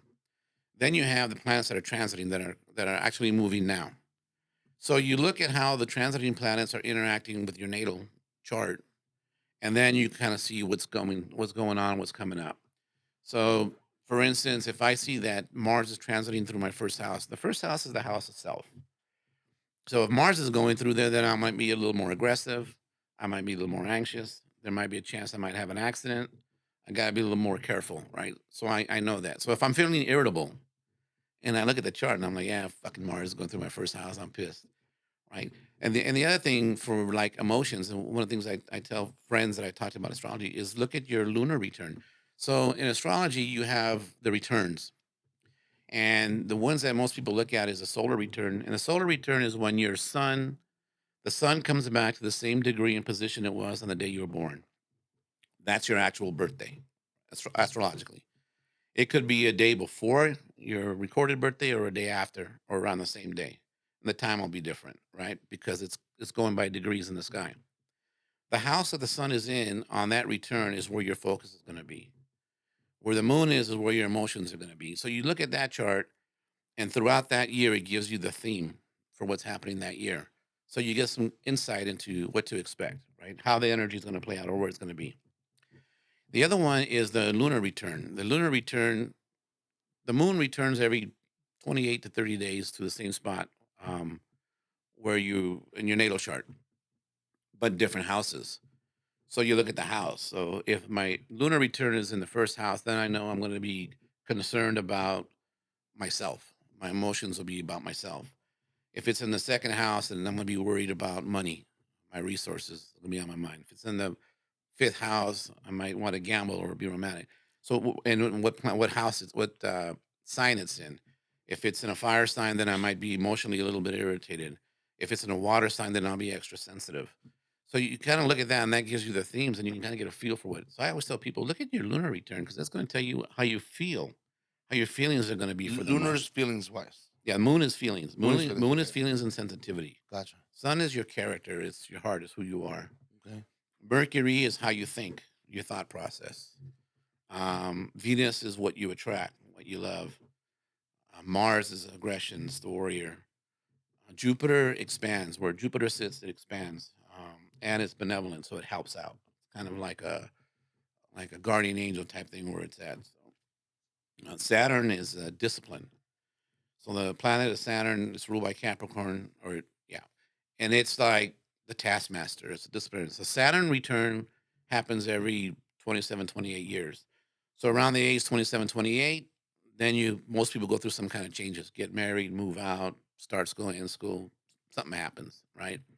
Because the lessons you were supposed to learn from 0 to 27, 28 are reviewed at that time. It's like, okay, he learned the lessons, he did not learn these lessons. Now he has to learn these now because time's up. So And keeping that because I don't want to interrupt. I mean, I'm going to interrupt you, but I don't want to go too deep. But I forget. So with you said Mercury or 27 years? Which one's the 27 years? Saturn. Saturn. So that means if you're evaluated for the first 27, 28 years and you didn't do these changes, that means you have to wait another 27, 28 years to be. No, it means that things will speed up for you to learn it. Okay. So like what was going on when you were 27, 28 years old? That kind of activity where they were hitting you all at once. Those were the lessons you had to let's say catch up on. Things that you're supposed to be in line with. And so it's a lot of like basically you have to narrow down everything to really really get into you, right? Like into who you are, who you want to be, who you gotta become. Because it's not just. I used to think like I was gonna ask you. I was gonna ask you.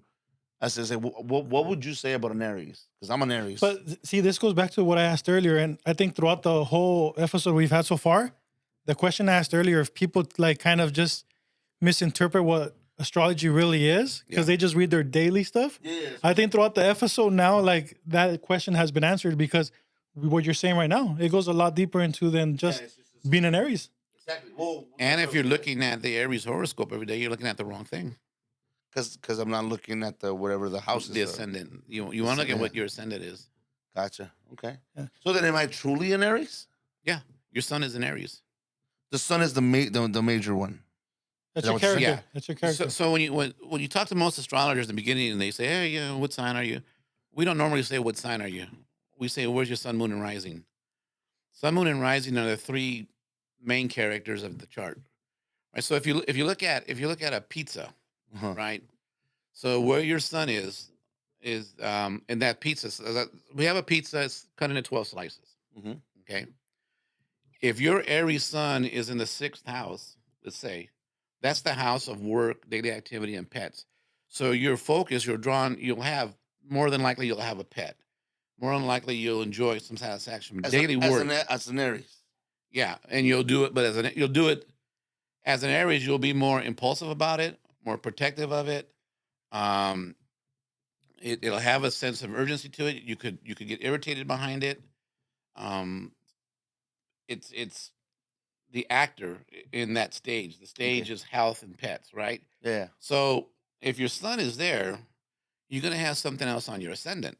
So when you're reading the horoscope, they're taking that 6th house slice of pizza and they're putting it in the 1st slice, but the rest they're not moving. So the rest of your pepperoni Yeah. is staying where it's at. And so if you take your ascendant sign, let's say it's Capricorn, right? And your ascendant is Capricorn, well, that's the slice of pizza that's in the 1st house.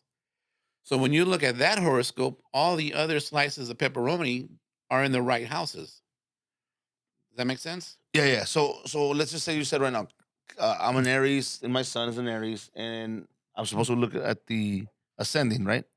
Yeah, Which if you're would be looking at a horoscope. horoscope, gotcha. So would I be reading that sign or? Mhm. Mm. So if you're like I said, if your ascendant is Capricorn, then you would look at the horoscope up for Capricorn because that's going to have all the pepperoni in the right slices. Because it's moving with everything. Yeah, But so if you're- that doesn't necessarily mean I'm not an Aries. It just means my Mm-mm. ascending is in the house or in the Capricorn. Yeah. Slice. So you have 12 slices, right? So Yeah. you have one sign in each slice, okay? Yeah. And then you have we'll call them pepperoni. You have pepperoni in each slice on each slice of pizza, okay? Your sun is in the 6th slice. When they do a daily horoscope for any sign, they take that sign and they put it on the 1st slice. Well, when they do that, they don't move the pepperoni. Because if I take that 6th house and I spin it, it's gonna change the Mhm. houses those pepperonis are in. Mhm. But if I just take the sun and I move it over there, the pepperonis don't move. They're not going to be in the same place when the sun is in that house. Gotcha. Okay. So you find out what you have in that house, then all your pepperonis are in the right slices. I gotta go back and change my nebula and shit. I'm Yeah, you should. gonna ask for a refund. Hey, you fuckers. I been gotta lying order to a me. pizza. Yeah, right. Well, I have to say so he can relate to you. you know, we're getting this, but there's something that I wanted to ask you because it recently happened to me again. I've had this situation and I've talked about it before on the podcast where even when I was younger, I would see an old person and then that person was not there. So Like, in real life, in real life, or in your like I'll just tell you the story really quick. So when we used to live in Southgate, I remember walking home from school with my mom, and I was like maybe like 9 years old. And I remember an old man behind me, and I felt like he was just looking at me. And then I would tell my mom, "Mom, viejito," right? And we look back, and he's not there anymore. Then when I lived in Baldwin Park, remember that wooden wall that I used to have, Mike, where I used to just step on and look to see who's outside. Yeah. Like when you would call me, I would step on the wall and be like, "Oh, it's Miguel," and then I'd go back down. So our kitchen was maybe from here to that office over there. And my mom was cooking. I went outside because my dog was barking. Jumped on the wall and looked, and there was this old man that can barely move. And he was like shaking and quivering, and he looks up at me and goes like this. And then I got scared. So I ran in and my mom was literally there. We came out, gone. And it happened to me recently again at the gas station. Yeah, like a couple of weeks ago. I just didn't want to tell you, but it slipped my mind. So it happened to me again where there's this person that comes to me and I'm literally pumping gas. I use my credit card at pumping gas. Is it in the day? In the day. And he Doesn't have to came. be at night. Yeah, he came and then he was like walking by. He didn't come talk to me, but I noticed him.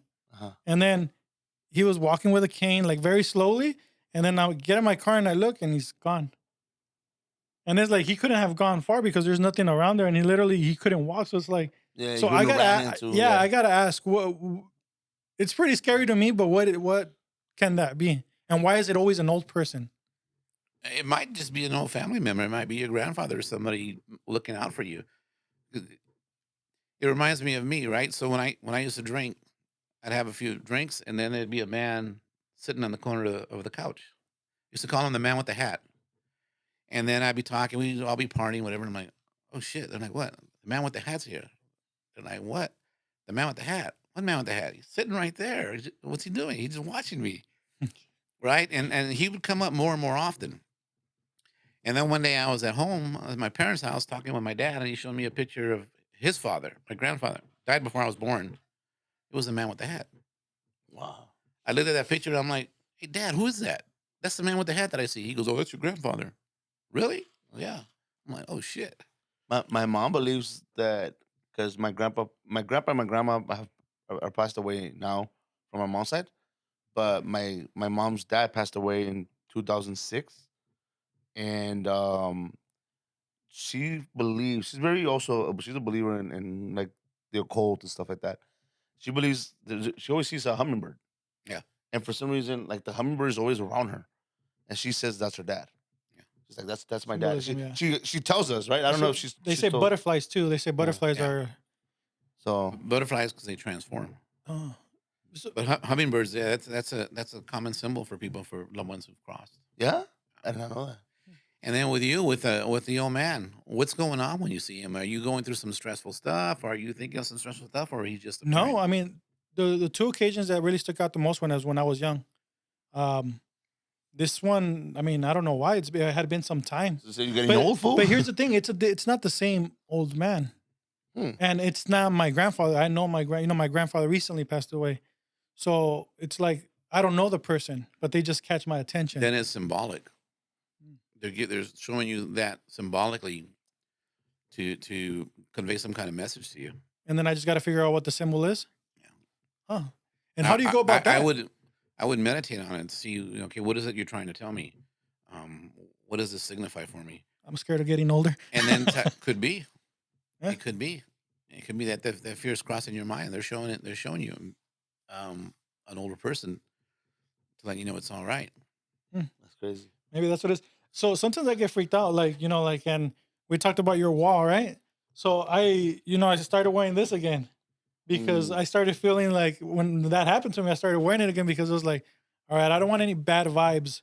For everyday people, can we, I'm using this as a mental thing that kind of helps me, but can we really pass that energy on to protect us from things like that through objects? Sure.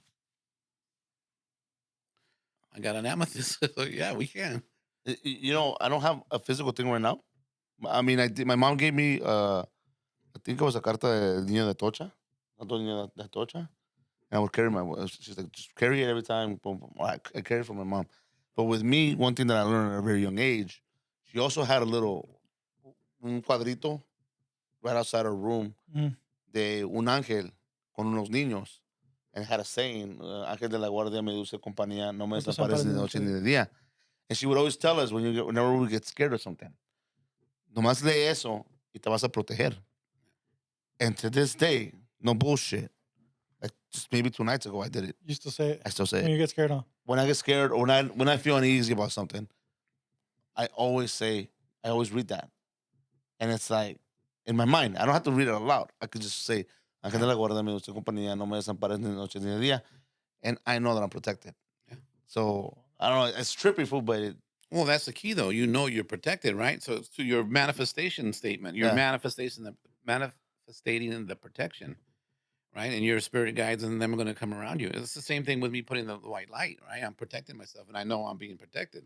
Yeah, You're doing the same thing, so you're manifesting the protection. that's crazy. When you were talking, Renee, you were talking about who had passed, your grandmother or My grandfather? grandpa and grandma. Yeah, So what does Jello have to do with that? like Jello. Yeah. You were talking about that, and all of a sudden I started getting Jello. I don't know. Were they eating Jello before they passed, or did you have Jello this recently? No, I haven't had Jello in a long time. There's Jello. Just remember that because it didn't go away. I kind of pushed it aside when he was talking, and it kept coming back. Yeah. No, my grandpa passed in 2006, and Was he eating Jello? not that I know of. He passed in Mexico, and like I wasn't really close to him. My mom, I just remember Someone my has mom. his shoes. Who? His shoes. Somebody kept his shoes. I have no idea. Find And then out. my grandma passed maybe in the last 3-4 years. I can't remember 3-4 years. Yeah, no, maybe 4 or 5 years. She passed. But I don't remember anybody saying Jello or anything. Find out because it came strong. Okay, It's like the red Jello. The red Jello. Yeah. Shit. Okay, I'll find out. Yeah, Ask let me my know. mom. I'm interested. I'm interested. The, in the that. shoe thing too. I'm interested in the shoe thing. That's true. Yeah, there's something with his shoes. Either he was known for them or someone kept a pair of his shoes because he showed me his feet in the shoes, or he couldn't walk. But I'm thinking it's the shoes. He had gotten ran over. He had an accident. He had gotten hit when he was on his bicycle, but years before he passed, and he couldn't walk for a while. But I think my mom did mention something about boots. My grandpa used to wear some boots, and I think we have an uncle that kept a lot of his shit that basically was like, yo me quiero quedar con el terreno and todo ese madre. And it's like, I don't know, maybe you're talking about those boots or I don't know. I don't know. I gotta talk to my mom. My mom's the one that she knows more about it. I'm tripping out now. Why are you tripping? I was like, No. anything else you want to say about me? Anything Well, else? your Aries? grandmother used to pass. She go from place to place before she passed, Yeah. She and was- her passing was smooth. I want to. I It don't know. feels smooth. I don't feel like there's a lot of pain. I feel like my body kind of shut down, and I just I don't remember. transition. What did she pass away from? But yeah, she would move back and forth, and She's showing me moving back and forth. yeah, she would come to my. She would stay mostly at my, She at my was a cousin's house. little bit hunched, Yeah, Yeah. yeah, yeah. She was. and hair was important. Like her hair had to be done a certain way. She didn't go out with her hair all over the place. She had to have it I don't know. That might either be that or she wore a wig because she's highlighting her. No, she no way, no way. Then the hair had to be done. Like she had to have it combed or sprayed or whatever this is. I feel Maybe. like my hair has to look a certain way before I go out. I have to talk to my cousin because she lived with my cousin, and yeah. Man, that would be dope to have known that. Oh, my grandma was. And were you gonna go visit her when she was still alive and you didn't go? No. No. I saw her because me and my grandma. So I was never really close to my grandparents. Like my grandparents were old school, but when my grandpa passed away, my mom brought my grandma over here, and she would bounce. She would live with a lot of like all of us, like not us, Yeah. but my mom, Yeah, her sure. other brothers and sisters and shit. And I met her when she came over here. I was a teenager, and I was like, I had already met her before, but I was this madroso type teenager, like very sarcastic and funny and whatever. And so I used to fuck around with her. I used to joke around. I used to tell her, even until she passed, to where eventually she realized like that's just how he is, and this type of relationship I might have with him. I used to always fuck around with her, and I used to be like, "Hey, abuelita, va a traer la merca de allá de Michoacán, because she's from Michoacán." Yeah. And she, at first, I remember the first time I ever said that to her, she gave me this face like, like, what are you saying? Like you don't talk like that to grandparents in Mexico. Yeah. And me, I was like, dude, I'm just joking with her, right? And eventually, she got to the point where she would be like, sí, te van a llegar las toneladas. And then I think she was starting having dementia. Yeah. Because one time she told me this story about how the FBI came knocking at the house, and she painted me this movie where like they broke down and they pushed her out of the way, and I was like, what the fuck? And then I asked my cousin, I go, nah, fool. The police stopped by the house and they knocked on the door. And I was like, damn, my grandma had a good fucking imagination. But I don't remember like Jello or anything that you mentioned right now. I don't know. But were you gonna go visit her and didn't go? I think before she left. Okay. Before she left to Mexico, Yeah. the last time she was here, I didn't get a chance to say goodbye to her. Yeah, because And it then- feels like she's acknowledging, or she's saying, "Don't feel bad about saying you were going to come visit me and then you didn't go." Yeah, I didn't get to see her before she left to back to Mexico, and then reason I was like, oh, well, she'll come back. She'll come back in 3-4 months, and then she never came back. So I was like, oh shit. But that one did hurt a little bit more than my grandpa, only because I had established a relationship with my grandma, and I was like, oh shit, like my mom looks just like her. My daughter looks like me. I look like my mom. My daughter looks like me. It's like holy shit, you know. So Interesting. Yeah, I know. Right? moving on. Are we doing no munches today? Or? Yeah, let's do no manches. Oh, you got to start it off because. You want me to start off? Yeah, go for it. Man, I got to think. You caught me off guard with it. Oh. I actually have more stuff. I wish we could keep going, you know? Yeah, But- I mean, only we could keep going, but No, it's gonna be it's gonna be a little too long for everybody. yeah. But we'll definitely have to bring you I'm back. good. And yeah, we'll definitely have to bring you back. Well, okay. So he said he's good. I want to do it live. I do have one question though. Because we've never we've had AJ on and we've talked to you, and I don't think I'm not gonna bust a mic on you. What do you mean? Like ask you to read us. Oh, so free shit? but like we've been in this podcast game, and it's been your first experience. What did you think about being on the podcast, and what do you feel like actually being here? I'm enjoying my time here. The jitters when I first got here, it's more the anxiety prior to, because the vibe here is really good. You guys are really good, and I appreciate you guys bringing me on. We're developing friendships here. So I'm completely comfortable, and we're talking about topics that I love to talk about. And we could go another hour to me, I don't have fun, and we haven't even scratched the surface of the I know. astrology stuff. So yeah, I'm good. I'm comfortable. The vibe here feels pretty good. It's light, so yeah, awesome. That's good. Cool. For Yeah. a minute, I Michael, know where you were getting at. What? He wants you to tell him the future of the podcast. No, just in general, just because there's so many things going on in life, and just like obviously he's talked about like kind of pushing himself here. Yeah. So now being here and now having gone through it, we've sat here and we've talked, and you look comfortable, and then just having Is it something that you conversation. might consider? What? You doing your own thing, something similar? Doing my own podcast? Yeah, like a mini podcast. I would do a mini podcast. In fact, you bring that up. I have my own mic set up. I have my own. I have the mixer board. I have everything now to be able to do podcasts. I actually do. Okay. I have these mics, same mics you guys got. I stole them from you guys. I think the real question is, are you going to try to do more mediumship? My goal. So right now, my mediumship, I have it on my Instagram, Psychic Medium Gym, and they can go on there and they book it, but they can only book Tuesday, Thursday nights, and then on weekends from like noon to 6, just because of other obligations. Moving forward, yeah, I'm gonna do more and more of it. Open up more days as I get more situated with stuff at work, and then I get a pattern going there. Or going into the future after I retire. Definitely. Have you ever? And I know I said we were gonna move on to the next step, but I have a question. Have you ever taken on an apprentice or somebody below you? Yeah, that you Have I might- taught people? Yeah. Okay. The next question is, can you teach us? Sure. Honestly, I am interested. No, Because I've always been interested. You can call me anytime if you have questions or anything. Don't even worry about that. I think you know what, that's a good question to bring up just to the general audience. If how does someone ¿cómo se dice? Desarrollar, like, or unwind their gift? What can somebody do that's out there that's watching the show? That might be just- scared. that might be scared, and that might be like, okay, like I'm really interested in this, and I kind of want to see if I have that ability, or how do I get more in tune with it? Sorry, to add to that question, how can that person choose? Because I'm sure, like you said, people took advantage of shit. Yeah.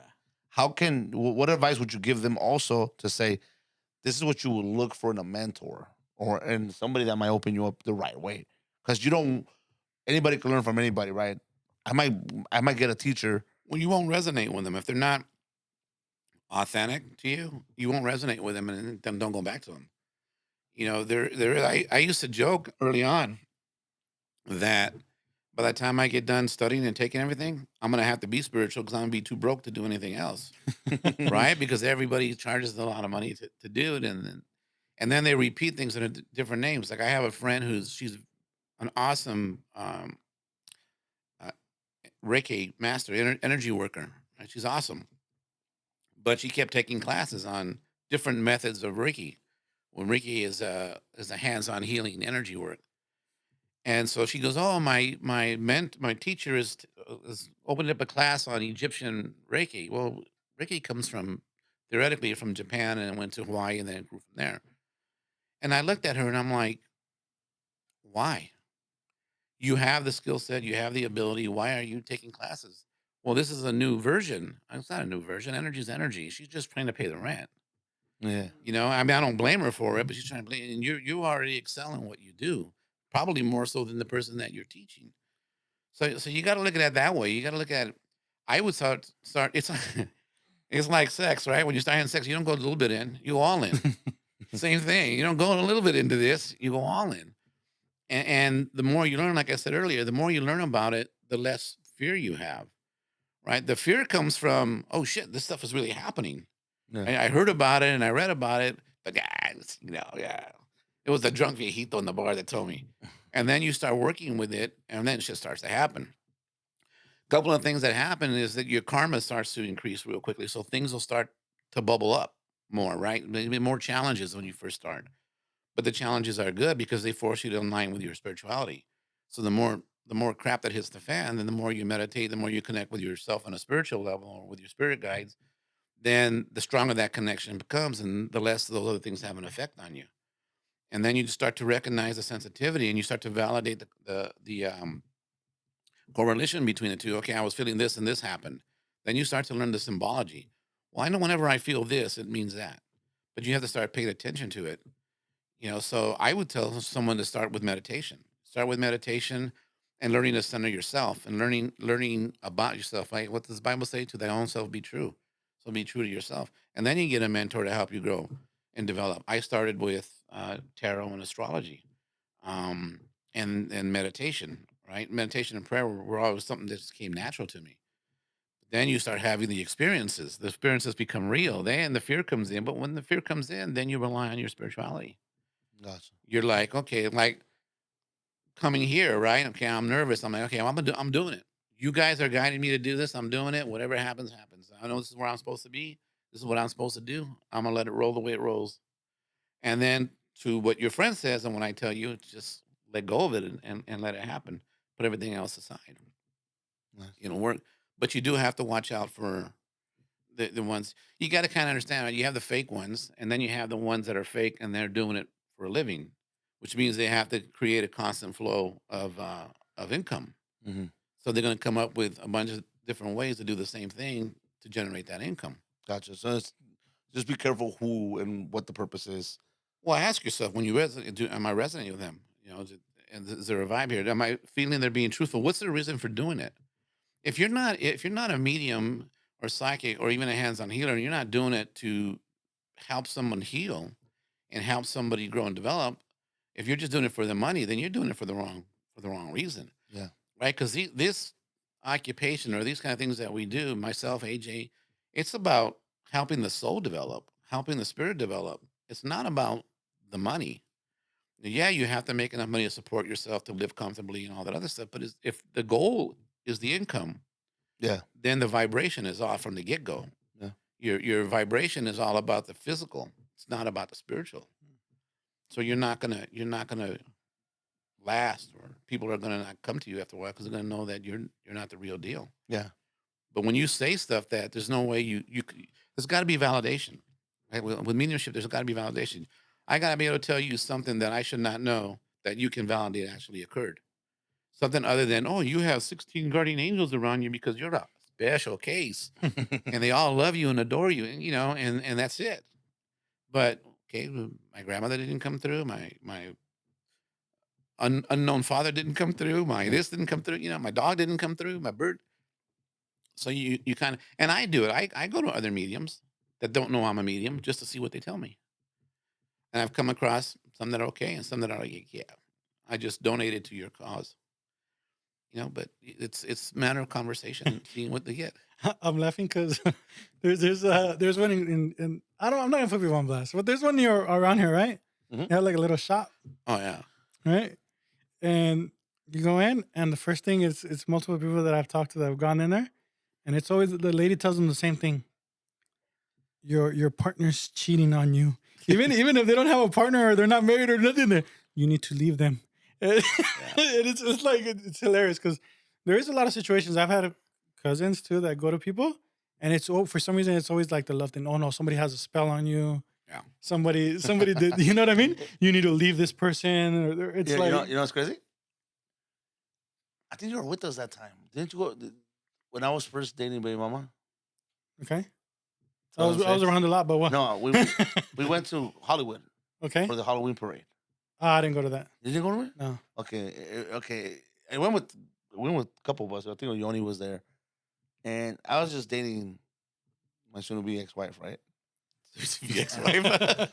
Yeah, because we were To still. you, not- she was baby's mama. To me, she's soon to be ex-wife. Well, she's currently my wife. We're getting Yeah. divorced. It was crazy because I was just dating her at the time, and like I said, I've always been interested in the occult. And we were walking down, and there was a shop that said psychic readings. It was like 10:30 at night, and it was open.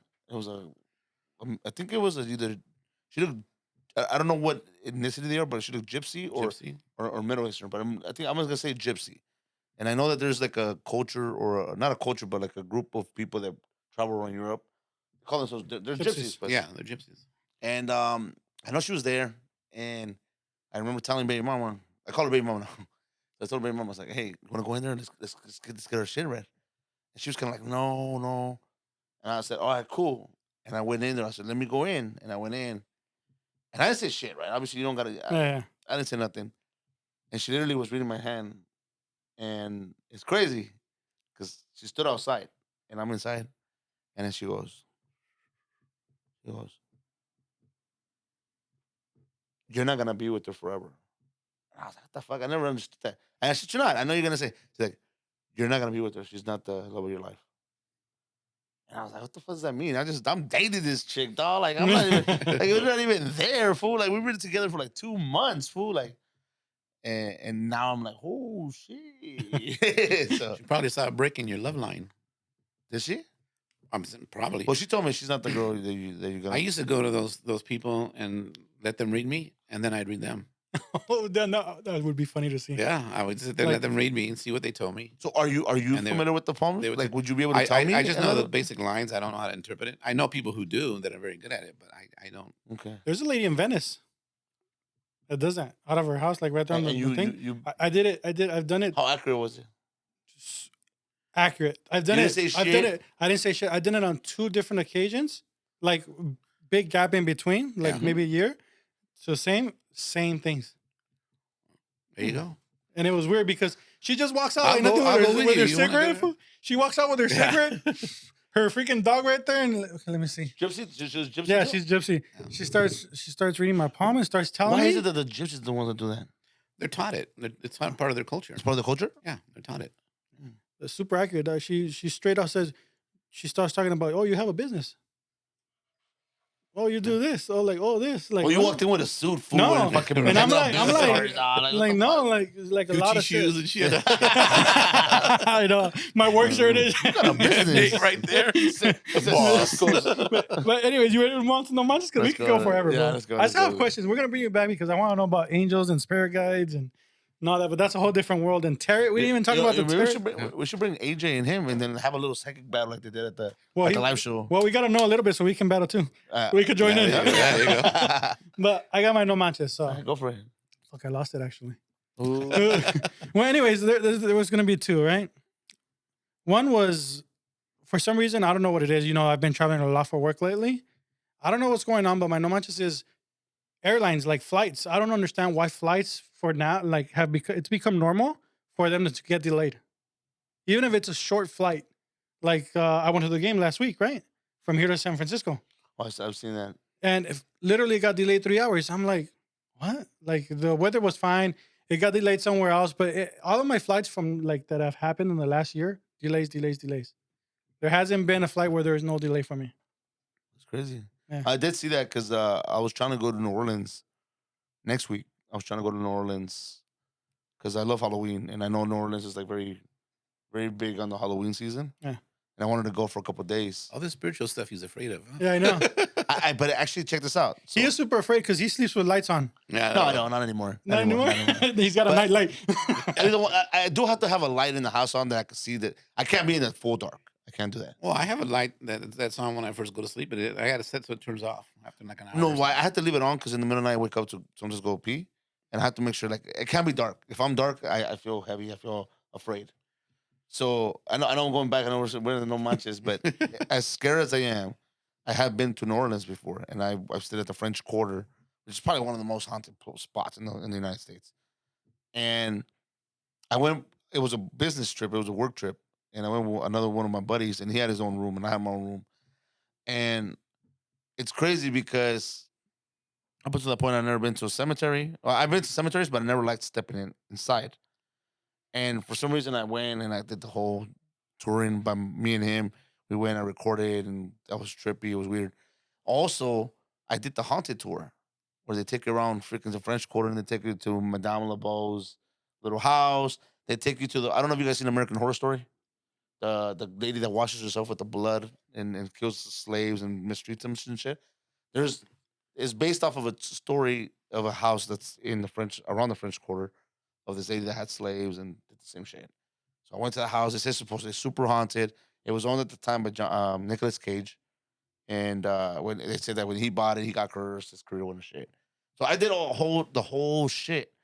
And I went into the voodoo store. I even watched American Horror Story, the New Orleans, the one about the witches in New Orleans. I watched it in my hotel room at night, every night while I was there. So I guess I didn't let it be. I just said I'm not gonna be afraid, and I said fuck it. That's the reason why I watched it. So I can say that I can go to places and not be scared, but when I let it, then that's when I get scared. Nah, but sometimes you just can't control it. It happened to me in Milwaukee. So I don't know if you guys recently heard the story of the Dodgers, right? What's his name? Mookie Betts. So Mookie Betts, anytime he plays in Milwaukee, they stay at the Pfizer Hotel, right? It's a hotel. That's where I was at. And he doesn't stay there because he says that it's haunted. So he can't sleep at night. And that place is really haunted. I've stayed there, and it was one of the worst experiences that I've ever experienced. It was literally, I would wake up, and you just feel the heaviness in the room. And then my bathroom light will turn on and off. I would fall back asleep. I would try to make myself go to sleep. I'd turn on. Bathroom lights just turning on and off, on and off. And you just feel like this presence that was it was heavy. I was there for 3 nights, and I was like, no. After night 1, I was like, no. I'm going to get another room somewhere else. Because, yeah, sometimes I wasn't scared of it because I know that, I was scared inside. But I know that I wasn't like terrified. You know, like I was like, okay, this is not a good feeling. This is not natural. Yeah. I know that.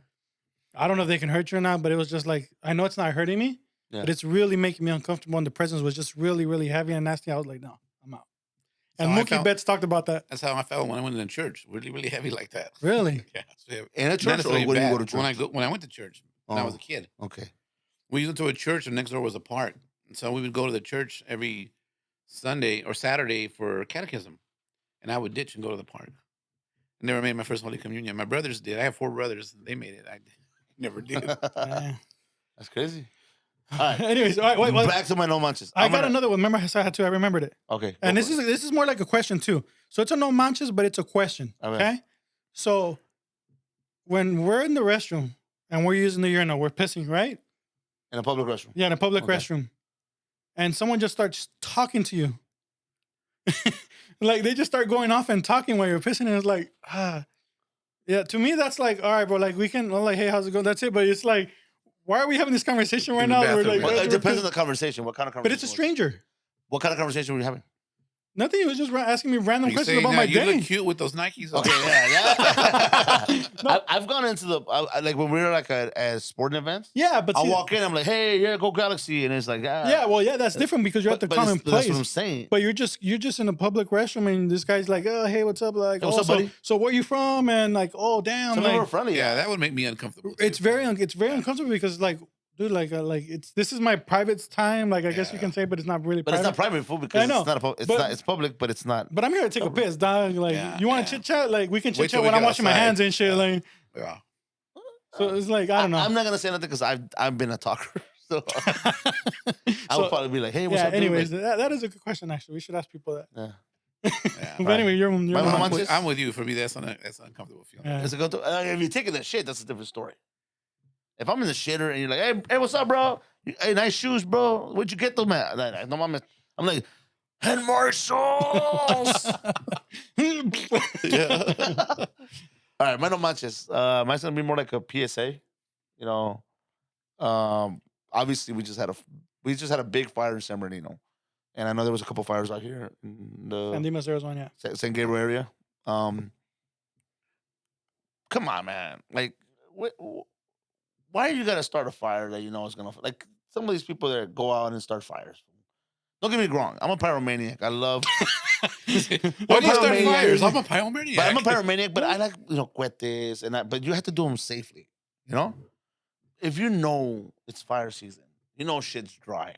It's been dry for fucking months, and you intentionally do something to light a fire, fool. Like it's gonna affect a lot of people.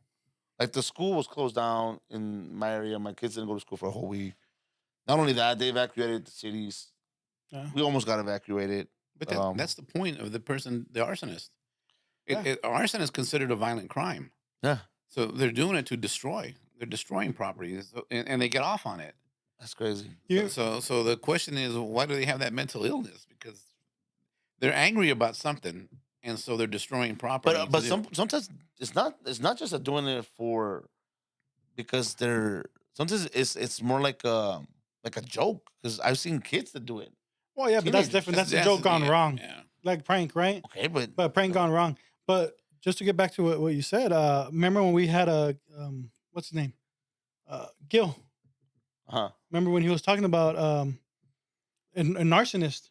Yeah. Like he gets off that. Yeah. Like when he started describing going to a cabin with your partner and you're a romantic fire and you're on the carpet and you're drinking wine, right? For us, that's what gets us sexually aroused, shit like that. Yeah. But for an arsonist, in his mind, what gets him aroused is that feeling of starting the fire and watching it spread and destroying people's property. That's crazy. That's power though. It's a power trip with destruction.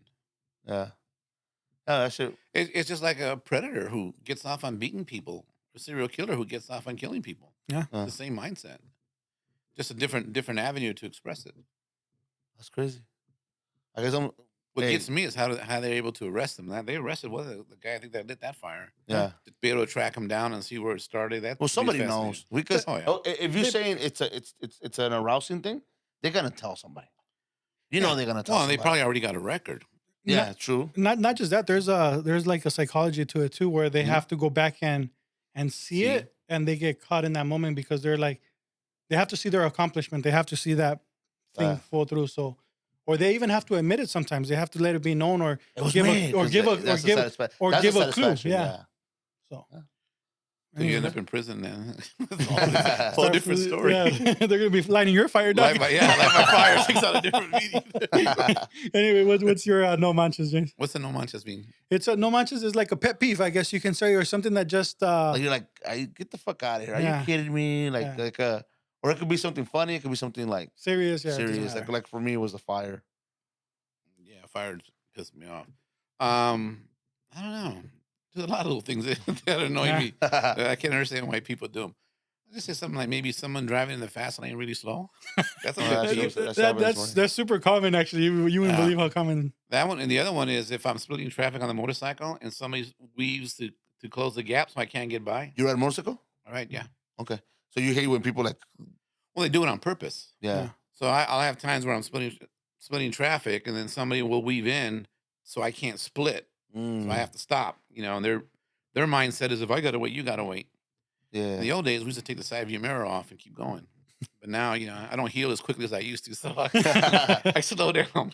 Do you, because I usually move, sometimes you move to the left. Sometimes it's hard though, because if I'm in the fast lane, I'm like, no mames, I'm going to fucking pegarle the center wall. Yeah. But I try to move to give them, because I have friends that ride motorcycles. Yeah. Do you do that? Do you do the piece of little? It's respect. Yeah. It's respect. Sign of respect. Cool. Yeah, I'll do that. And sometimes I do it just for that. But if a person just to get the piece, if a person can't move, I'm okay with that. Yeah. It's if they deliberately close the gap. Gotcha. Yeah, I That's seen them. I different. seen them when they're like that, and I'm like, dude. You know, so why are you pulling that shit? It's not even funny. Yeah. But people who do split, some people get. I mean, they swing way out to give you a boatload of room. Yeah. And I drive a Harley, so I got saddlebags and it's wider than a crotch I rocket. just got a no manches. Me too. Motorcyclists that don't give you the peace sign when you fucking move over to the side. Yeah. I'm like, dude, come on, dog. Right. So Yeah, well, it's just an acknowledgement of thank you. I like that shit. Thank you and respect. And I'm like, and my daughter's like, what are you guys doing? And I was like, I don't know. I first noticed it because my boy used to ride motorcycles. And then until he got his accident, he got a fucking big accident. But yeah, the peace sign, I was like, and I guess it's similar to like Corvettes, right? Corvette people do something else too. I don't know about vets. I don't Yeah, know. somebody told me that I'm if not. you have I'm a not in Corvette, that salary range. they have their own little thing too. They have their own little salute or some shit. Yeah, they smoke you for. Yeah. You know, I am guilty. What I've been guilty of lately is, you know how? Okay, it happens to me. On there's like an express lane in Irvine and Tustin, right? Uh-huh. I think it's like the 261 or the 241 or something, and then it splits off into the 91.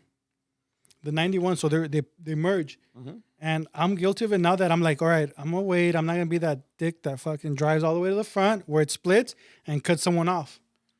But people fucking still do that shit. And you know what I do now? I stay in my lane and I get halfway in the other lane. I'm like, nah, Yeah. fuck that. You're gonna fucking go all the way around me now. Correct. I don't do it to motorcyclists, but to cars I do. I'm like, I'll fuck find a you. way around you, fool. Nah, fool. Like, find a way around and you. I'm like this, and I'll fucking honk at the people in front of me. You guys better not let them in. Like, And what are you gonna do? Nah. What is a honking gonna do? Nothing. Fool. nah, fuck that. But People it's gonna do it. Yeah, but you limit it, fool. If not, I you're do never that. gonna move. I do that. If the lane's merging in, like I'll take the 71 going to the 91. Yeah. 91, and the lane comes in like that. I'll straddle it when the two lanes are merging into one. For the same reason, you'll get the knucklehead that comes at the very last minute and wants to cut in. And the thing is that they know. Or like, yeah. for example, one lane is closed on the street. You see the big ass fucking orange. You see the sign. Flickery, merge the left, lights are flickery. And these fuckers will go all the way to where the orange thing is and then try to be like, nah, dog, like, wait your ass in the back. I do that in the motorcycle. And the motorcycle is different though because you have them. See, I respect that because I respect the people that are trying to cut. If you been wanting to go, what I don't is the motherfuckers are on the left lane. There's less than a quarter mile to the fucking right turn to the Yeah. Or to on-ramp. exit the And they freeway. crash To exit all the the way freeway, across. and then like they start going across all lanes just to make it. Yeah. And I'm like, dude, Those are the guys that'll kill motorcyclists yeah, no because mames. they don't look. They just Yeah. and- So those are the ones I hate.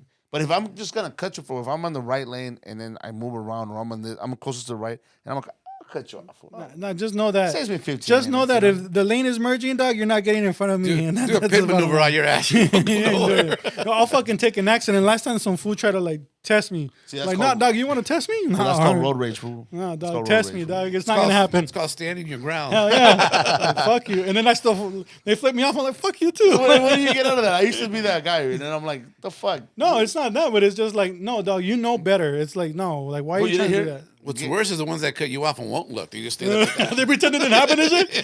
Yeah, but you don't know you. Or they turn them for me. But, Oh, sorry. Anyways, Ready to last finish segment. Yeah, last segment of the section is where you say something inspirational or something motivational to everybody that's watching that you use in your daily life. words of wisdom. What's your wisdom? Words of wisdom. Well, I think it's part for the theme of me coming here today. It's just like follow your dream. Or if you have an impulse to do something, don't let fear slow you down. Jump into it, research it, learn it, experience it, and then master it. Nice, simple. Yeah. Like it. Now he's speechless. Yeah, no, No. you know what? It's funny because I have nothing to say because it's Yeah, it's direct. direct. Yeah. It is what it is. You do what you got to do if you want to do it. Everybody always has their own version of that, where it's like, don't be scared to do, jump in. Don't let anything hold you back. But it's true. You're right. If you don't do it, you're not gonna know.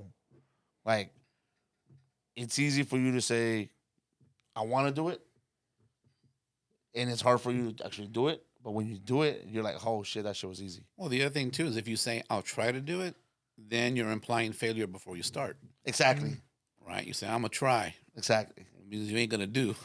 Exactly. But if you say I'll do it, and you hold firm to that, then you will. And if you fail, you get back up and try again. But when I did the hypnotherapy thing, one of the things I used to tell, a couple of things I used to tell my clients was like, don't say try, because try subconsciously implies failure. I'm gonna try to do it, which means I'm not gonna succeed in it. If it doesn't work, it's okay. You're already Just- planting the Yeah. seed. And the other is when someone uses the word "but." So if you tell somebody something, they say, "Yeah, but blah blah blah." Everything you just told them, they negated with the word "but." Damn, I like this guy. Right? You say I "but." agree 100%. Yeah, you say "but." Now you're gonna tell me. And I'll tell my investigators this, right? Well, yeah, James, I did, but. I'm like, okay, so now you're gonna tell me all the reasons why you didn't get accomplished what you wanted to get accomplished, or whatever you wanted to happen didn't happen when you threw that word "but" in there, and then they tell you. Then you got to bring them back around, right? Okay, so now you got to try again. You got to make it work. You got to whatever the situation is, but you listen to people. As soon as they say "but," they're about to give you the excuses of why it can't happen. Yeah. I'm going to use an example with my daughter. Like, she's always tardy. Like, why were you tardy to class? Because this is whatever excuses, right? And I said, listen, can you not? She's like, I'm trying, Dad. I'm like, you trying what?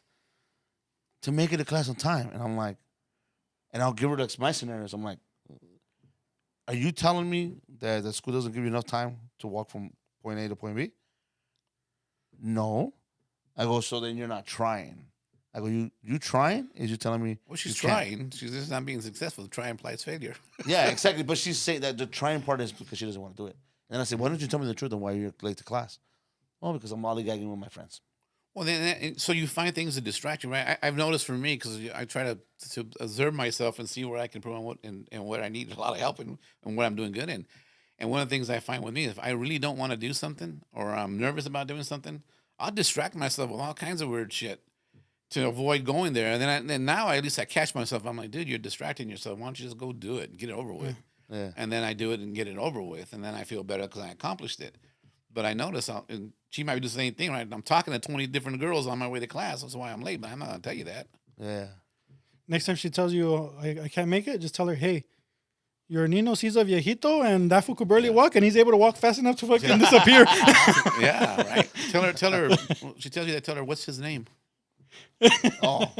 And she'll say, what? Tell him, what's his name? She'll, who? The guy you're talking to. What's his name? Who's the boy? Who's the boy? Yeah, Who's who's the the boy? boy? The one with the short hair. Not the long hair one. You're talking about the one with the short hair. I'm looking at you. Anyways. Yeah, we want wanna to say thank you. Yeah, go for it. Yeah, so we want to say thank you for coming. I know Sundays is usually family, especially right now that football started. I don't know if you're a football fan, but people like to chill on Sundays. So we appreciate the fact that you take time out of your day to come chill with us. Yeah. Come talk to us. I know you said you could go on for a weekend, and we will, because we will definitely have you again. I'm definitely. This is something like I told AJ or anybody that we've talked about this type of situation. Yeah. I like to have you guys back because it's my interest. I know Kiko's interested in it too. I know he has a lot of questions. I know this. I do. I can see it in his face. But He took up my time today. Yeah. I did. This is the times where I'm like, I'm gonna talk a lot. But anyways, thank you. We hope to have you more often around, even if it's not just on the podcast, even as a friendship, as a person that that we like to be around with. So thank you. Yeah. Thank you. And just to add to that, you and I have interacted a little bit more, just at the live podcast, at AJ's birthday party. I was really skeptical of going just because it was going to be me by myself. But you made me feel comfortable. The people there made me feel comfortable. And kind of like you say, you walk into a place and it's just good vibes. Yeah. And that's what you've given from the start. And we've had conversations. We're going to go bowling, just so you know, Mike. We talked about going bowling. Yeah. So we're going to do a bowling thing. But, we appreciate you. And, man, you're a jack of all trades. And it's funny when we first met you, you're talking about astrology. And then at the end of the night, we just see you roll in your bike with his helmet. Right? We're like, dude, he's the biker astrologist, dog. Biker medium. Biker medium. He's the true ghostwriter. Yeah, there you go. There you go. Yeah, I love Marvel. Well, yeah. Same goes here. I want to thank you guys for inviting me. I appreciate being here. I had a great time here. And it's good company. And so I could talk for hours. You guys, it's fun. It's an interesting topic. I love the topic. And if you have any questions about stuff, go ahead and reach out. Just Cool. anything. I mean, anything along these lines that you're inquisitive about. Are you sure, bro? Because I'll hit you up like 3, Hey, 4, 5 times a day. I even got books I could slide your way that you could look at and read. You already know what happened with his friend 3 times a day. Well, he's like you. See, I would put you there. I have in my mind. There's a category for friends, right? There's friends that are very few, and then I have the friends that are reading friends, and they're the ones that'll do that. they'll call me up. Hey, what are you doing? Do you want to go out and have lunch? And then I have to ask myself, do I want to do a reading at lunch or not? But hey, Chayo, I'm sorry. And then, Hey, You know what category you're in, dog. and then, By the way. yeah. And then if I have lunch with them, I know I'm going to do a reading because it'll come up. Oh, how you been? How you doing? How's everything going? Blah, blah, blah. You still ride a motorcycle? Yeah.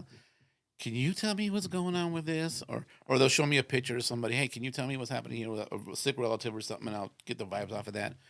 But yeah, so I put them in those categories so I know who's where. All right, I won't do that. Fine. That's Mercury and Capricorn. I categorize everything. And so if I say, yeah, I know what I'm going to do. If I say no, come up with an excuse. I don't want to do a reading. Gotcha. Okay. And they're always free readings too. You know, they don't even pay for lunch. They're like, let's have lunch. No. Usually they're females, so you got to pay for lunch. Do a free reading. And then you don't see them again. You don't see them again until the next boyfriend crisis. Right? I feel sorry, Chayo. If you see this, I'm sorry. I love you. Thank you. Which just means there's a lot because I just tell people I won't read the same person for 6 months. So when I used to do the psychic readings, I'll read you today, but don't come back for 6 months because you gotta let everything play out. You gotta let the energy work its way through. If you're constantly asking, then you're adding chaos to the energy, and you're gonna slow yourself down and go anywhere. And it just means you're afraid. So then you have to say, okay, so you got all this fear going on. You're asking me every other hour what's going on. You need to do some meditation, reconnect spiritually, and start having your faith go that way. Because when you have faith, you can't have fear. Yeah.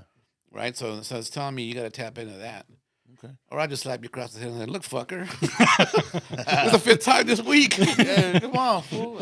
I see you more than my girlfriend. What's going on with that? Yeah, that's a good way to slip into the DMs, dog. But yeah, anyways. But yeah, any questions, let me know. And I appreciate being here. I'd be more than happy to do another one. I think it'd be good. Cool. Yeah, cool. for sure. Yeah. For sure. We want people to follow you, obviously, and reach out to you. Where can they find you? I'm on Instagram, Psychic Medium Jim. They can find me there. And also on Facebook, I have a Facebook page, the same thing, Psychic Medium Jim. They can find me there. It's don't spend as much time on it as I should, but any questions on this podcast, anybody want to send me, be more than happy to send them to me, and I'll answer them if I can. If I can't, I'll let you know. But yeah, Cool. Sounds good. Well, You got anything else, Mike? no, just it's Halloween time, so get ready. And I got something. We got in Halloween's there. next month. We got to mix it with y con mucho amor. There you go.